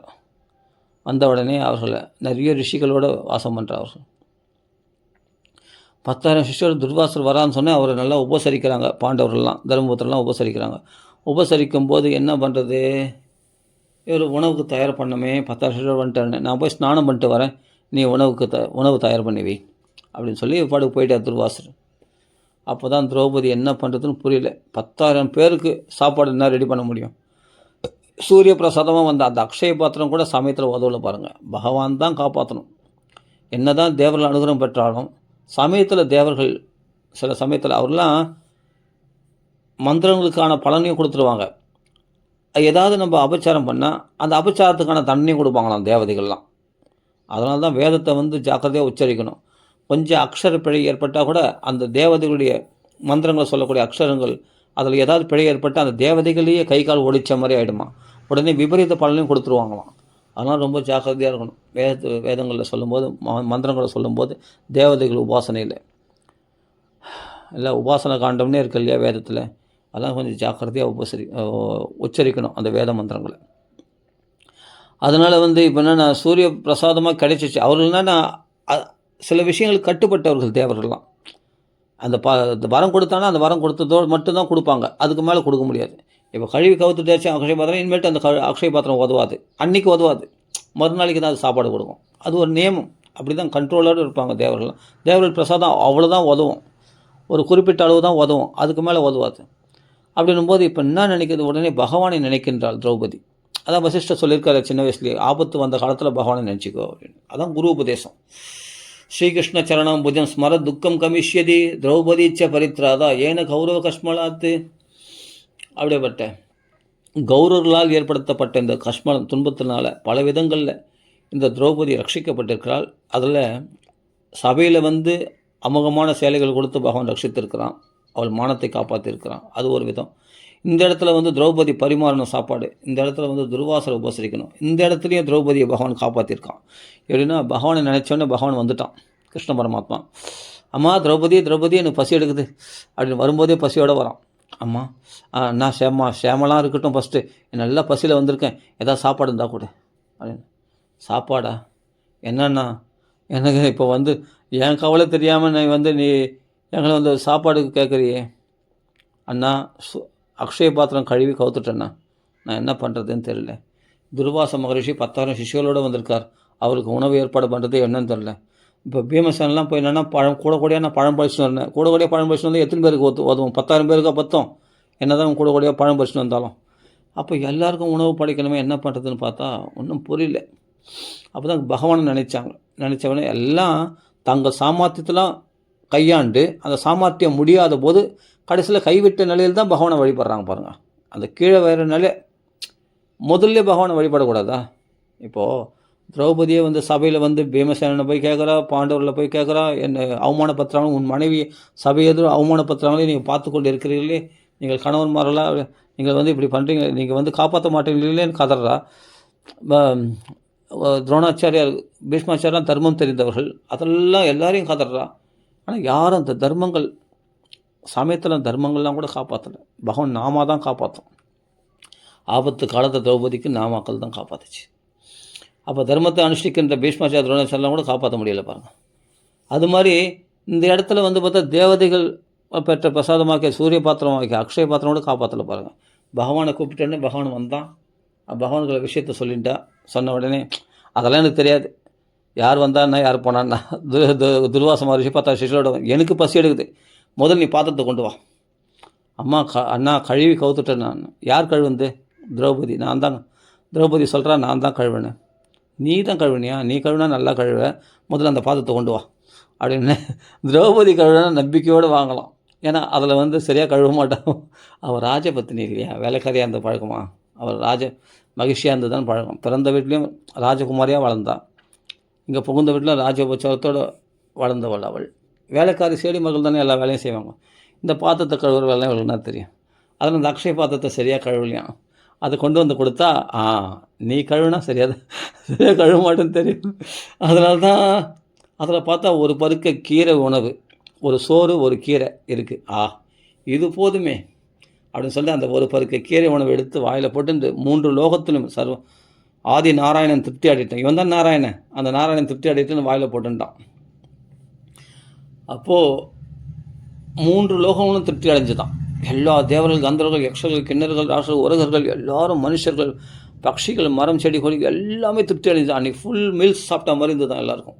தேவர்களே அன்றைக்கி அமிர்தம் சாப்பிட்டு விட்டாங்களாம், ஒரே ஏப்பமாக வருதான் எல்லாருக்கும். அப்படி பகவான் திருப்தி அடைந்தால் சகல ஜீவராசிகளும் திருப்தி அடையும் என்பதற்கு அதான் நிதர்சனம். அப்போ சொல்கிறான், பீமா அவர்கள் குளிக்க போனவர்கள் கொஞ்சம் போய் கூப்பிடணும் அப்போ அப்படின்னு. பீமசேனன் பயப்படுறான், ஏன்னா அவர்களே வந்தாலும் பரவாயில்ல, நீயே போய் பலவந்தமாக கூப்பிட சொல்கிறே, இப்போ நீ ஒரு பாரு கீரை உணவு சாப்பிட்டு அவ்வளோதான். அப்படி இருக்கும்போது இந்த சமயத்தில் போய் அவங்களை கூப்பிட்டா வந்தாங்கன்னா சாப்பாடு எங்கே இருக்குது கிருஷ்ணா அவங்களுக்கு பரிமாறத்துக்கு அப்படின்னா, நீ போய் கூப்பிடேன் அப்படின்னு. உடனே போய் பீமசேனன் போகிறான். இவர்கள் குளத்தில் முழுகினாங்களே, முழுகி எழுந்து பார்த்தா ஏப்பம் வர்றாங்க பக்கத்தில் சிஷ்யரெல்லாம். சிச்சே இது என்ன இப்படிலாம் ஒரு அனாச்சாரமாக ஏப்பம்லாம் வர்றது அப்படின்ட்டு வர. துர்வாசரே ஏப்பம் வர்றாரு அப்படின்னு. நான் குருநாதா எங்களுக்கு சொல்லிட்டு நீயே ஏப்பம் வர்ற அப்படின்னு. என்னன்னு தெரியலடா, துரியோதன வீட்டில் சாப்பிட்டுதே தொண்டை வருகிறது. இப்போ திரௌபதி வர மகாபதி அவரை சபிச்சுடுவாள், அவரை சாப்பாடு ரெடி பண்ணியிருப்பாளே, என்ன பண்ணுறதுன்னு தெரியலையே எனக்கு. அதெல்லாம் ஒன்றும் கவலைப்படாது, இப்படியே ஓட்டம் பிடிப்போம், ஒரே ஓட்டம் ஓடிடும். திரௌபதி பக்கமாக திரும்பி பார்க்க வேணாம், ஏன்னா அவள் மகாபதி அவள் சபிச்சானா பழிச்சிடும் அப்படின்னு. துர்வாச சாபத்துக்கு அவள் பயந்துருக்கிறா திரௌபதி எங்கே சபிச்சுடான்னு துர்வாசர் பயப்படும்படி பகவான் பண்ணிட்டான் பாருங்கள். இதுதான். அப்போ இவர்கள் என்ன பண்ணா, ஆமாம் இதுதான் சரியான ஐடியா, நம்ம இப்படியே ஓடிடுவோம், திரௌபதி பக்கமாக திரும்பி பார்க்க வேணாம் அப்படின்னு சொல்லிட்டு துர்வாச மகர்ஷி 10,000 சிஷ்யர்களோடு அப்படியே அழகாக நைஸாக நழுவி அப்படியே கிளம்பி போகிறார். வந்த வழியே கிளம்பி போனோடனே பீமசேனன் வரான். துர்வாச மகரிஷியை பார்த்து, மகரிஷியே துர்வாச மகரிஷியே வாருங்கள் வாருங்கள், ரிஷிகளே வாருங்கள், ஏன் எங்கள் பக்கம் வர நீங்கள் வந்த வழியே போகிறீர்கள், வாங்க வாங்க அப்படின்னு சொல்லிட்டு கூப்பிட்றாரு. போய் இந்த பீமசேனா எங்களுக்கு வேணாம், சாப்பாடலாம் வேணாம், நாங்கள் இப்படியே கிளம்பி போகிறோம், எங்களை விட்டுருன்னு. இல்லை நீங்கள் வாங்க வாங்க, ஏன் ஓடுறீங்க அப்படின்னு ஒரே ஓட்டம் ஓடுறான் பின்னாடி. ஓடினவொடனே திடகாத்திரமாக இருக்கும், மலை மாதிரி இருக்கானா, வந்தால் அப்படியே அழுக்காத்தையும் போயிடுவான் துர்வாசரை. மகர்ஷிகள்லாம் அழுக்காத்தையும் போயிடுவான். இவன் வரதை பார்த்த உடனே ஒரே ஓட்டம். அந்தந்த வரப்பு மேட்டெல்லாம் விழுந்து எழுந்து, அப்போலாம் வரப்புகள் தானே, அந்த வரப்பில் ஒருத்தன் விழுந்து எழுந்து ஒருத்தரும் இடுப்பில் தூக்கின்னு ஒரே ஓட்டம் ஓடுறாங்க. அங்கே விழுந்தடிச்சு ஓடுறாங்க. இந்த பீமசேன் ஏன் இந்த ரிஷிகள்லாம் இப்படி ஓடுறாங்க? நம்ம என்ன விருந்துக்கு தானே கூப்பிட்டோம், இப்படி ஓடுகிறார்களே இவர் யோசிச்சுட்டே வீட்டுக்கு வரான். அந்த ஆசிரமத்துக்கு வந்தபோது பார்த்தா வாயில் பகவான் காட்டுறான். பார் என்ன பண்ணுறான்னா, பீமன் துரத்தின்னு ஓடுறான். துர்வாச மகரிஷி போன்ற சிஷ்யர்கள் அவர் கூட பார்த்தா சிஷ்யர்கள் ஓடுறாங்க பாரு பீமசேனுக்கு பயந்து. ஏன்னா அவருக்கு வயிறு நிறைய சாப்பிட்ட மாதிரி இந்த தொண்டை வரையும் நிறைஞ்சு போயிருக்கான். திரௌபதி வீட்டில் ஒரு படி சாப்பாடு கூட சாப்பிட முடியாதான், அப்படி வயிறு நிறைஞ்சிருக்குதான் அவங்களுக்கு. அதனால் யாரை குறித்து எத்பிபேதி ஸ்வயம் பயம், யாரால் இவர்களுக்கு பயம் ஏற்பட்டதோ அவர்களே பயந்து ஓடும்படி பகவத் பக்தி பகவன் நாமா அப்படி பண்ணிடும் அப்படின்னு புரிஞ்சுக்கணும். எத்பிபேதி ஸ்வயம் பயம் ஆவண்ண சம்ஸ்ருதிம் கோராம் என் நாம விவசகுரணன். ஆபத்து காலத்தில், கோரமான சம்சாரத்தில், இந்த ஆபத்து காலத்தில் பகவன் நாமத்தை உதவிக்கு அழைத்தால் பகவானே அவளை ரட்சிப்பான் அப்படின்றதுக்கு இதான் நிதர்சனம். கிருஷ்ணான்னு கூப்பிட்டா திரௌபதி, அடுத்த நிமிஷம் பகவான் வந்துட்டு அந்த பாத்திரத்தில் இருக்க ஒரு கீரை உணவு சாப்பிட்டு 3 லோகம் திருப்தி அடையும்படி செய்தான் பாருங்கள். இதுதான் கிருஷ்ணனுடைய லீலை. துர்வாசரை பயந்து ஓடும்படி பண்ணிட்டார் பாருங்க. இதெல்லாம் பகவானுடைய லீலை. அப்படி அந்த ஒரு பருக்கு கீரை உணவு சாப்பிட்டு அந்த 3 லோகம் திருப்தி அடையும்படி செய்யணும். பகவானை ஒருத்தனை பிடிச்சிண்டா, கிருஷ்ணனை பிடிச்சிண்டா போதும். மற்ற தேவதைகளை நீ வழிபடணும்னு அவசியமே இல்லை. மற்ற தேவதைகள்லாம் தன்னாலே அனுகிரகம் பண்ணும். எப்படி வேருக்கு ஜலத்தை வார்த்தனா தன்னாலே கிளைகளுக்கு இலைகளுக்கெல்லாம் தன்னாலே போய் சேருமோ, வெறும் கிளைகள் இலைகளுக்கு மட்டும் தண்ணி ஊற்றினா போதுமா? வேருக்கு தண்ணி ஊற்றாமல், வேருக்கு தண்ணி ஊற்றினா தன்னாலே கிளைகளுக்கு இலைகள் போய் சேரப்போகுது. அப்போ பகவான் கிருஷ்ணனை ஆராதிக்கும் போது சகல தேவதர், ரிஷிகள், பித்ருக்கள் எல்லாரும் திருப்தி அடைகிறாங்க. சகல ஜீவராசிகளும் திருப்தி அடைகிறது தான். அதான் கிருஷ்ணனுக்கு அர்ச்சனை பண்ணணும், கிருஷ்ணனை வழிபடணும். கிருஷ்ணன் அவன் நாமத்தை சொல்லும்போது எல்லாரும் சந்தோஷம், எல்லாம் அனுகூலமாக மாறிவிடும் அப்படின்னு தெரிஞ்சுக்கணும். சரி, இது வனவாச கிருச்சியதா. வனவாசத்தில் இப்படி திரௌபதி பகவான் ரட்சித்தான் துர்வாச சாபத்திலிருந்து. அவர் சைந்தனிடத்திலிருந்து பீமசேனன் மூலமாக ரட்சித்தான் பகவான். அடுத்ததாக வனவாசத்தில் பகவான் சொல்கிறார், அப்பா இந்த வனவாசத்தில் எல்லா திக்குகளிலும் போய் நீங்கள் பழங்கள்லாம் பறிங்க. டைம் ஆயிடுச்சா? பழங்கள்லாம் பறித்து சாப்பிடுங்க, தயவுசெய்து வடக்கு திக்கு மட்டும் போகாதீங்க அப்படின்னா. எது செய்யக்கூடாதுன்னு சொல்கிறோமோ அதை தான் முதல்ல செய்வான் பீமசேனை. வடக்கு திக்கு மட்டும் போகாதுன்னு சொன்னான் யார்? கிருஷ்ண பரமாத்மா. மற்ற இடத்துலலாம் போய் நீங்கள் பழம் பறித்து சாப்பிடுங்க, என்ன வேணால் பண்ணுங்கள், கிழக்கு மேற்கு தெற்கு இந்த 3 திசைகளில் போய் நீ பழம் பறித்து சாப்பிடுங்க சொல்லிட்டு பகவான் போயிட்டான். போன உடனே என்ன பண்ணாங்க, இவன் என்ன பண்ணால் பீமசேனை ஏன் இந்த வடக்குதுக்கு மட்டும் போகக்கூடாதுன்னு சொன்னான் அந்த கிருஷ்ணன் அப்படி சொல்லிட்டு வடக்குதுக்கு போனால் நல்லா தேனடைகளாக இருக்குது, நிறைய பழங்களாக பழுத்து தொங்குறது. பார்த்த உடனே இதெல்லாம் பறிக்க, அந்த பழத்தெல்லாம் பறித்து சாப்பிட்றதுக்கு ஆசையாக இருக்குது. பத்தியாக இந்த கிருஷ்ணன் நான் நல்லா சாப்பிட்றதுக்கு எனக்கு உணவு கிடைச்சிருக்கு. இந்த இடத்துல பார்த்தா அந்த திசைக்கு யாரும் போக மாட்டாங்க, அங்கே ஒரு ஆபத்து இருக்குது அந்த வடக்கு திசையில். அந்த பக்கத்தில் யாரும் போக மாட்டாங்க, அது ஆபத்து இருக்கிறதால அதை விலகி வச்சுருக்காங்க அந்த பக்கம் போகிறது மக்கள்லாம், ரிஷிகள்லாம். ஆனால் இது புரியாமல் பீமசேனன் என்ன பண்ணால், இந்த இடத்துல ஆள் நடமாட்டம் இல்லை, அதனால் பழம்லாம் பழுத்து தொங்குறது, நிறைய காய்ச்சி தொங்குறது, நிறைய பழங்கள் பழத்துக்கு யாரும் தேனடையாக இருக்குது, என்னென்னா யாரும் அனுபவிக்காத இடமா இருக்குது அப்படின்னு சொல்லி பார்த்தா, பற்றியா இந்த கிருஷ்ணன் ஓர வஞ்சகன் கிருஷ்ணன் எங்களை இங்கே கூட நாங்கள் கஷ்டப்படணுன்னே வச்சுருக்கான் பாரு, எங்களை இதெல்லாம் அனுபவிக்க விடாமல் பண்ணுறான் பற்றியா கிருஷ்ணன் அப்படி சொல்லி போய் நிறைய பழங்கள்லாம் கூடவே பறிச்சினான், நல்லா சாப்பிட்றான், தேனடைகள்லாம் அப்படின்னு சொன்னான். அப்படி அந்த திசையில் போய் எல்லாத்தையும் அனுபவிச்சு இருக்கும்போது, எல்லாம் பழங்கள்லாம் பறித்து சாப்பிடும்போது பீமசேனன் எப்போவுமே குதர்க்கமாக யோசிக்குதானே மனுஷ புத்தி. பகவான் ஒன்று செய்யக்கூடாதுன்னா அதான் முதல்ல செய்வது. பகவான் நமக்கு தீங்கு செய்ய மாட்டான், நல்லது தான் செய்வோம். நம்ம நினச்சோம் இந்த சௌக்கியத்தெல்லாம் நம்ம அனுபவிக்கக்கூடாதுன்னு ஓர வஞ்சகம் பற்றி அந்த கிருஷ்ணனுக்கு அப்படின்னு நினச்சான் நான் பீமன். நினச்சிட்டு என்ன பண்ணால் போய் எல்லாத்தையும் பழங்கள்லாம் பறித்து சாப்பிட்றான். சாப்பிட்ட உடனே இவர் என்ன பண்ணார், ஜல்லுன்னு பாட்டுக்கு நான் லிஃப்ட்டில் போகிற மாதிரி போகுது. ஏன்னா நம்மளை யாரும் இழுக்கிற மாதிரி இருக்கே, நல்லா தான் இருக்குது பரவாயில்ல அப்படி சொல்லி சல்லுன்னு இழுக்குது. ஒரு பாம்பு, பெரிய மலைப்பாம்பு, அதனால் இழுக்கப்பட்டு அந்த பீமசேனன் அப்படியே முழுங்கிடுச்சு. அந்த பீமசேனன் முழுங்கப்பட்ட உடனே பீமன் போனானே ஆளை காணலையே அப்படின்னு. அப்போ மற்ற திக்குகள்லாம் போய் தேடுறாங்க பாண்டவர்கள், கிடைக்கல. கடைசியில் அர்ஜுனன் நகுல சகாதேவர்லாம் போனாங்க, அர்ஜுனன் போனான். கடைசியில் தர்மபுத்திரனும் போய் அந்த பாம்பு வாய்க்குள்ளே அகப்பட்டுட்டார். ஏன்னா இவன் குதர்க்கமாக பண்ணக்கூடியவன் கண்டிப்பாக வடக்கு திசை போயிருப்பான். அங்கே ஏதோ ஆபத்து கிருஷ்ணன் சொன்ன பேச்சு கேட்டுக்க மாட்டான் இவன் அப்படின்னு சொல்லிட்டு அந்த வடக்கு திக்க போனவொடனே எல்லாரையும் பாம்பு விழுங்குச்சு. பாம்பு வயிற்றுக்குள்ளே அகப்பட்டு இருக்காங்க. அர்ஜுனன் காண்டிவன் வில்லோடு போய் உட்காந்துட்டான்.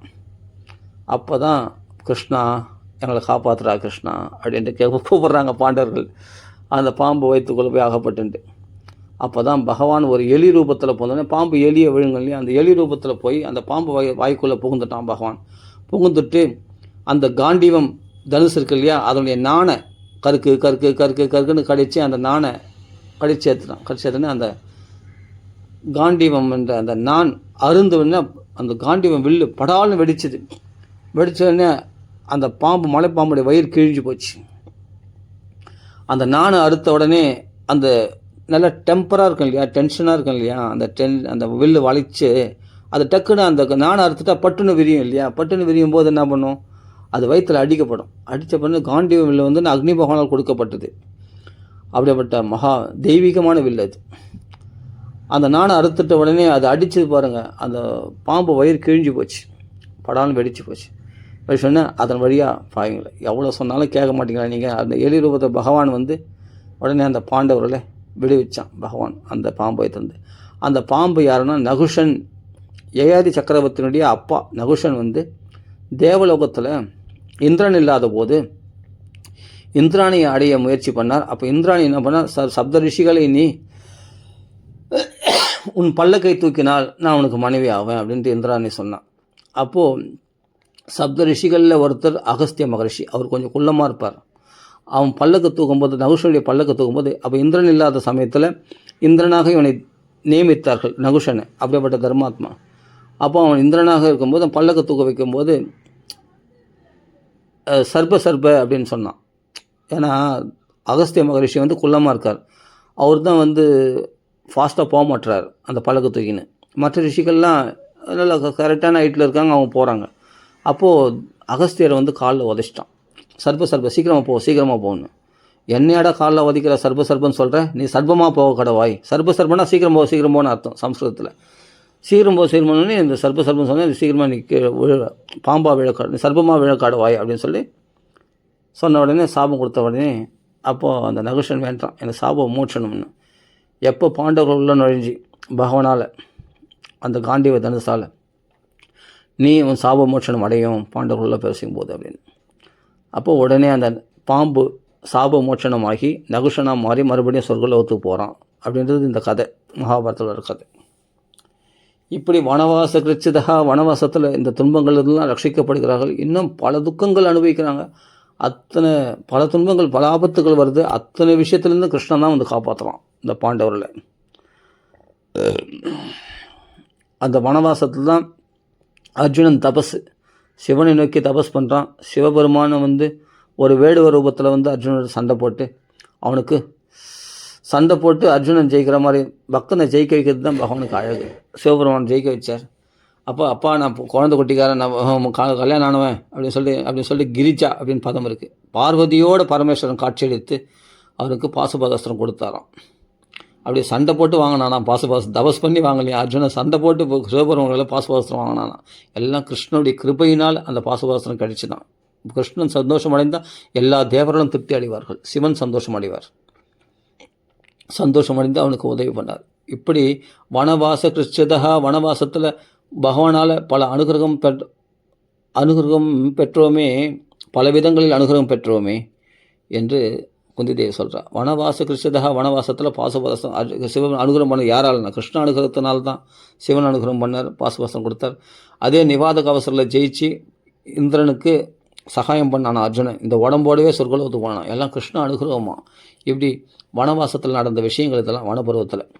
வனவாச கிருச்சிதா அப்புறம் மிருதே மகாரதாஸ்திரதோ திரௌண்யஸ்திரச்சாஸ்ம ஹரே அபிரக்ஷிதா.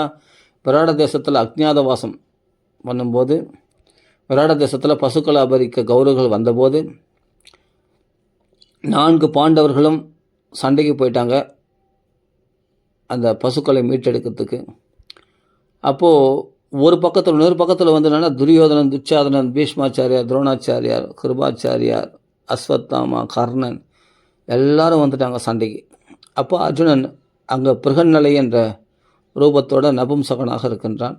அப்போ உத்தரனை ரத சாரதியாக வைத்து அவர்களெல்லாம் சம்மோகனாஸ்திரம் போட்டு அவர்களை எல்லாம் மயங்குபடி செய்து துரோணாச்சாரியர், பீஷ்மாச்சாரியர், கிருபாச்சாரியர் போன்ற கௌரவிக்கத்தக்கவர்களை மட்டும் விட்டுவிட்டு மற்ற கர்ணன், துரியோதனன், துச்சாதனன் போன்றவருடைய கிரீடங்களையும் அவருடைய வஸ்திரங்களையும் எல்லாம் அபகரித்து கொண்டு வந்தான் அர்ஜுனன். உத்தரன் தான் ஜெயித்த மாதிரி வீட்டில் சொல்ல வச்சிட்டான். ஆனால் உத்தரன் சாரத்தியம் பண்ணான். அப்போது அர்ஜுனன் ஜெயித்தான்.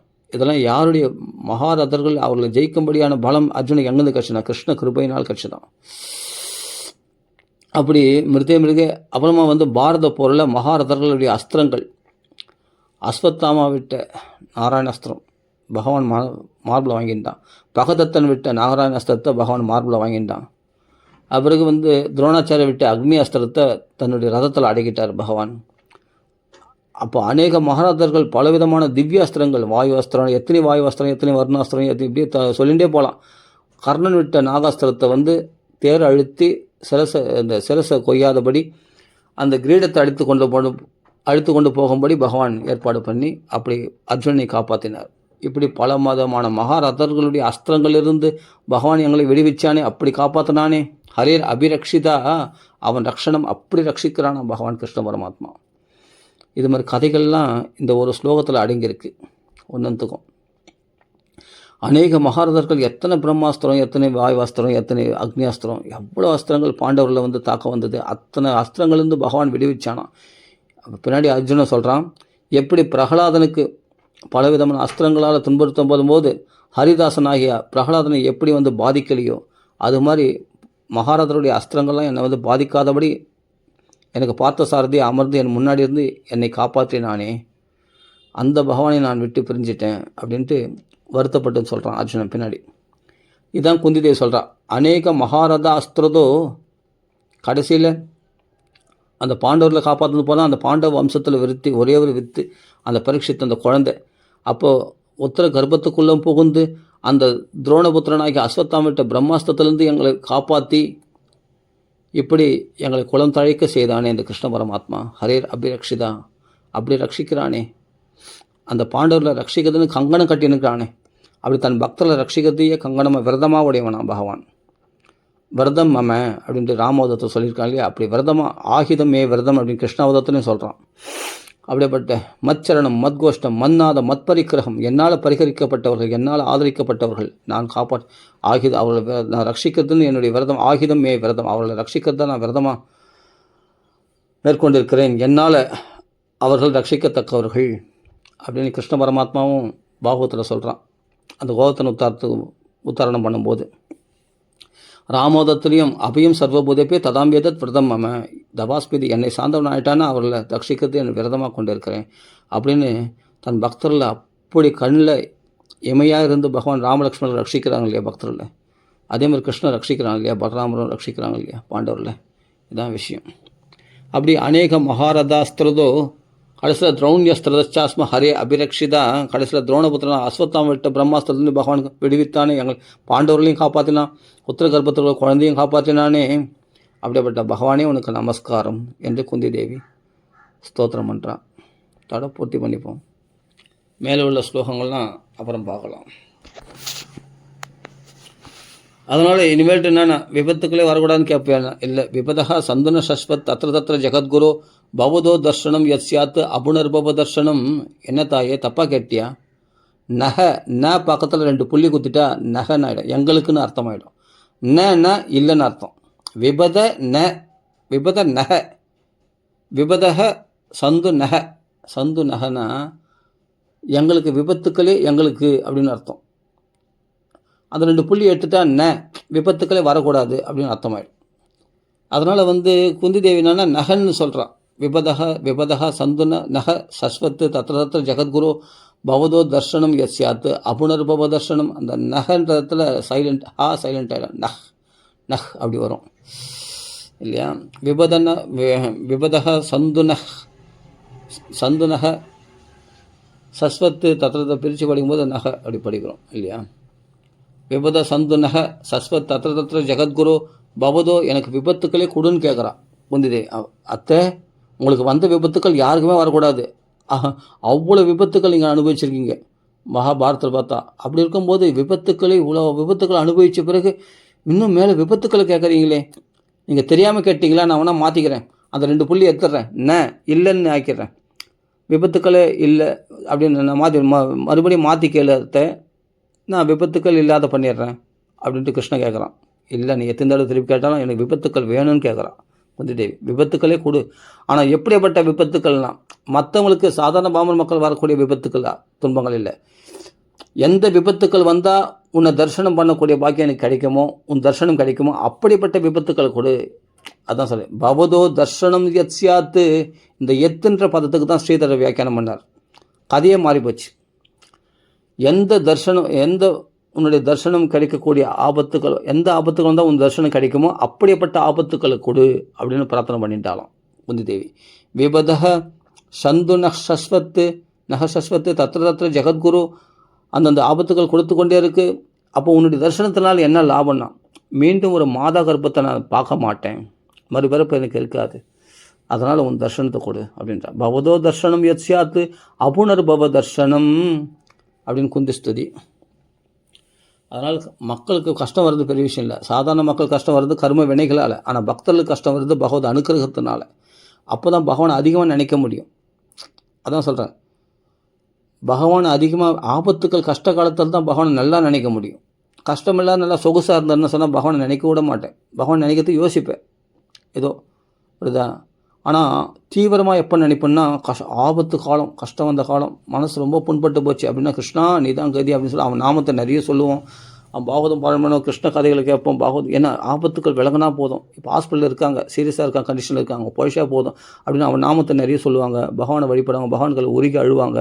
அப்போ அந்தளவுக்கு மனசு எந்தளவுக்கு தீவிரம். விபத்துக்கள் ஆபத்து வந்தபோது தான் உடனே இப்போ ஹாஸ்பிட்டல் அட்மிட் ஆகும், சீரியஸாக இருக்கானா, ஆபத்து வந்துடுச்சு, கஷ்டம் வந்துச்சுன்னா உடனே நல்லா தீவிரமாக நினைப்போம்.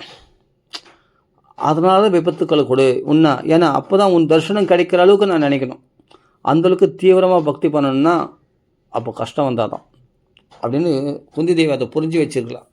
அதனால் ஆபத்துக்களே கொடுத்து சம்பத்து வந்துட்டோன்னே நீ இப்போ துவாரை கிளம்புறப்பார். இப்போ ராஜ்யம் கட்சிச்சு, துரியோதனன் வதம் பண்ணப்பட்டான்.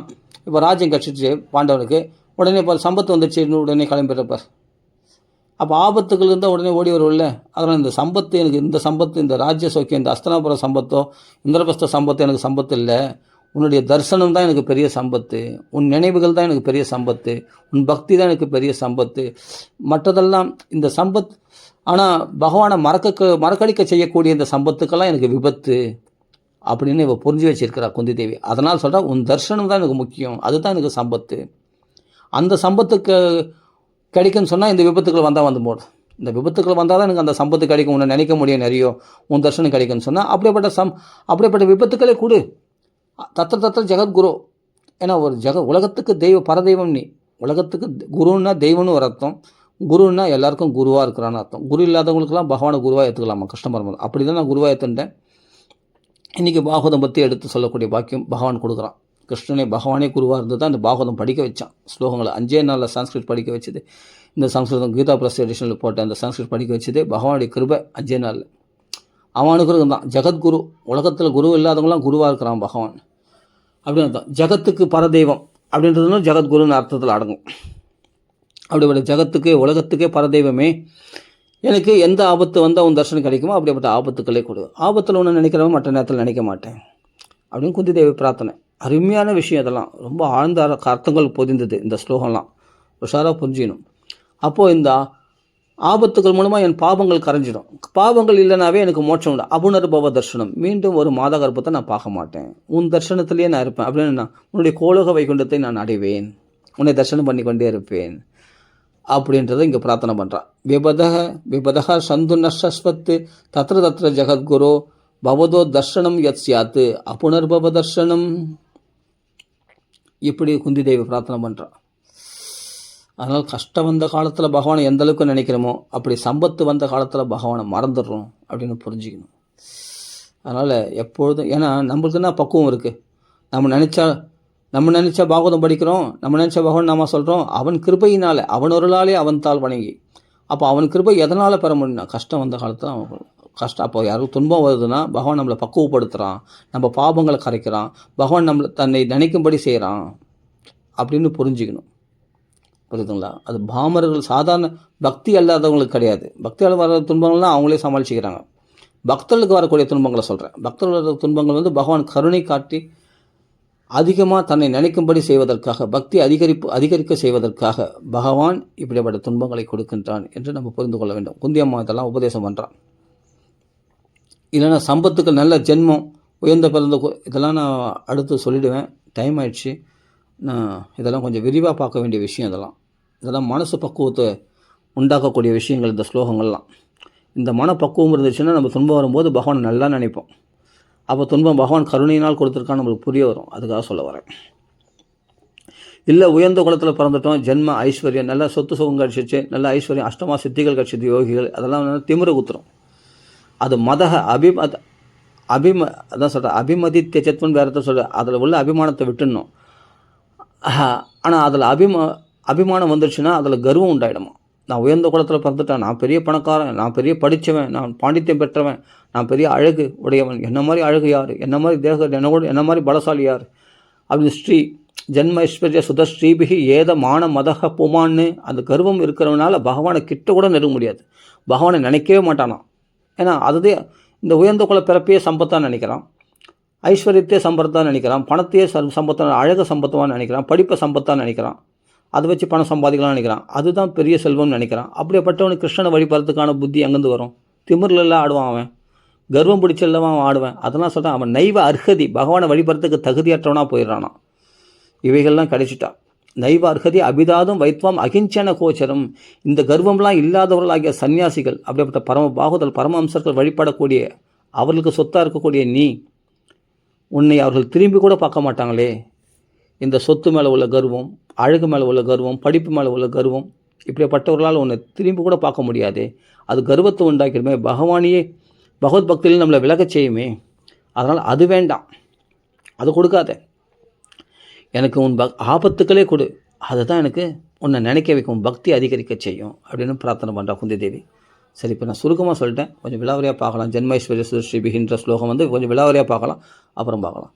சரி, ராம ராம சீதாபதி ராம ராம ராம ராம ராம ராம ராம ராம் ராம ராம ராம ராம ராம ராம. இப்போப்பா 2 மணி நேரம் ஆக போகுது.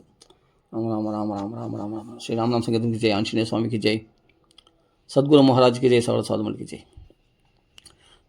श्रीमद् बाहुद भगवान की जय, राधाकृष्ण भगवान की जय, सर्व साधुमल की जय, राम राम राम राम राम राम राम राम, आंजनेय स्वामी की जय.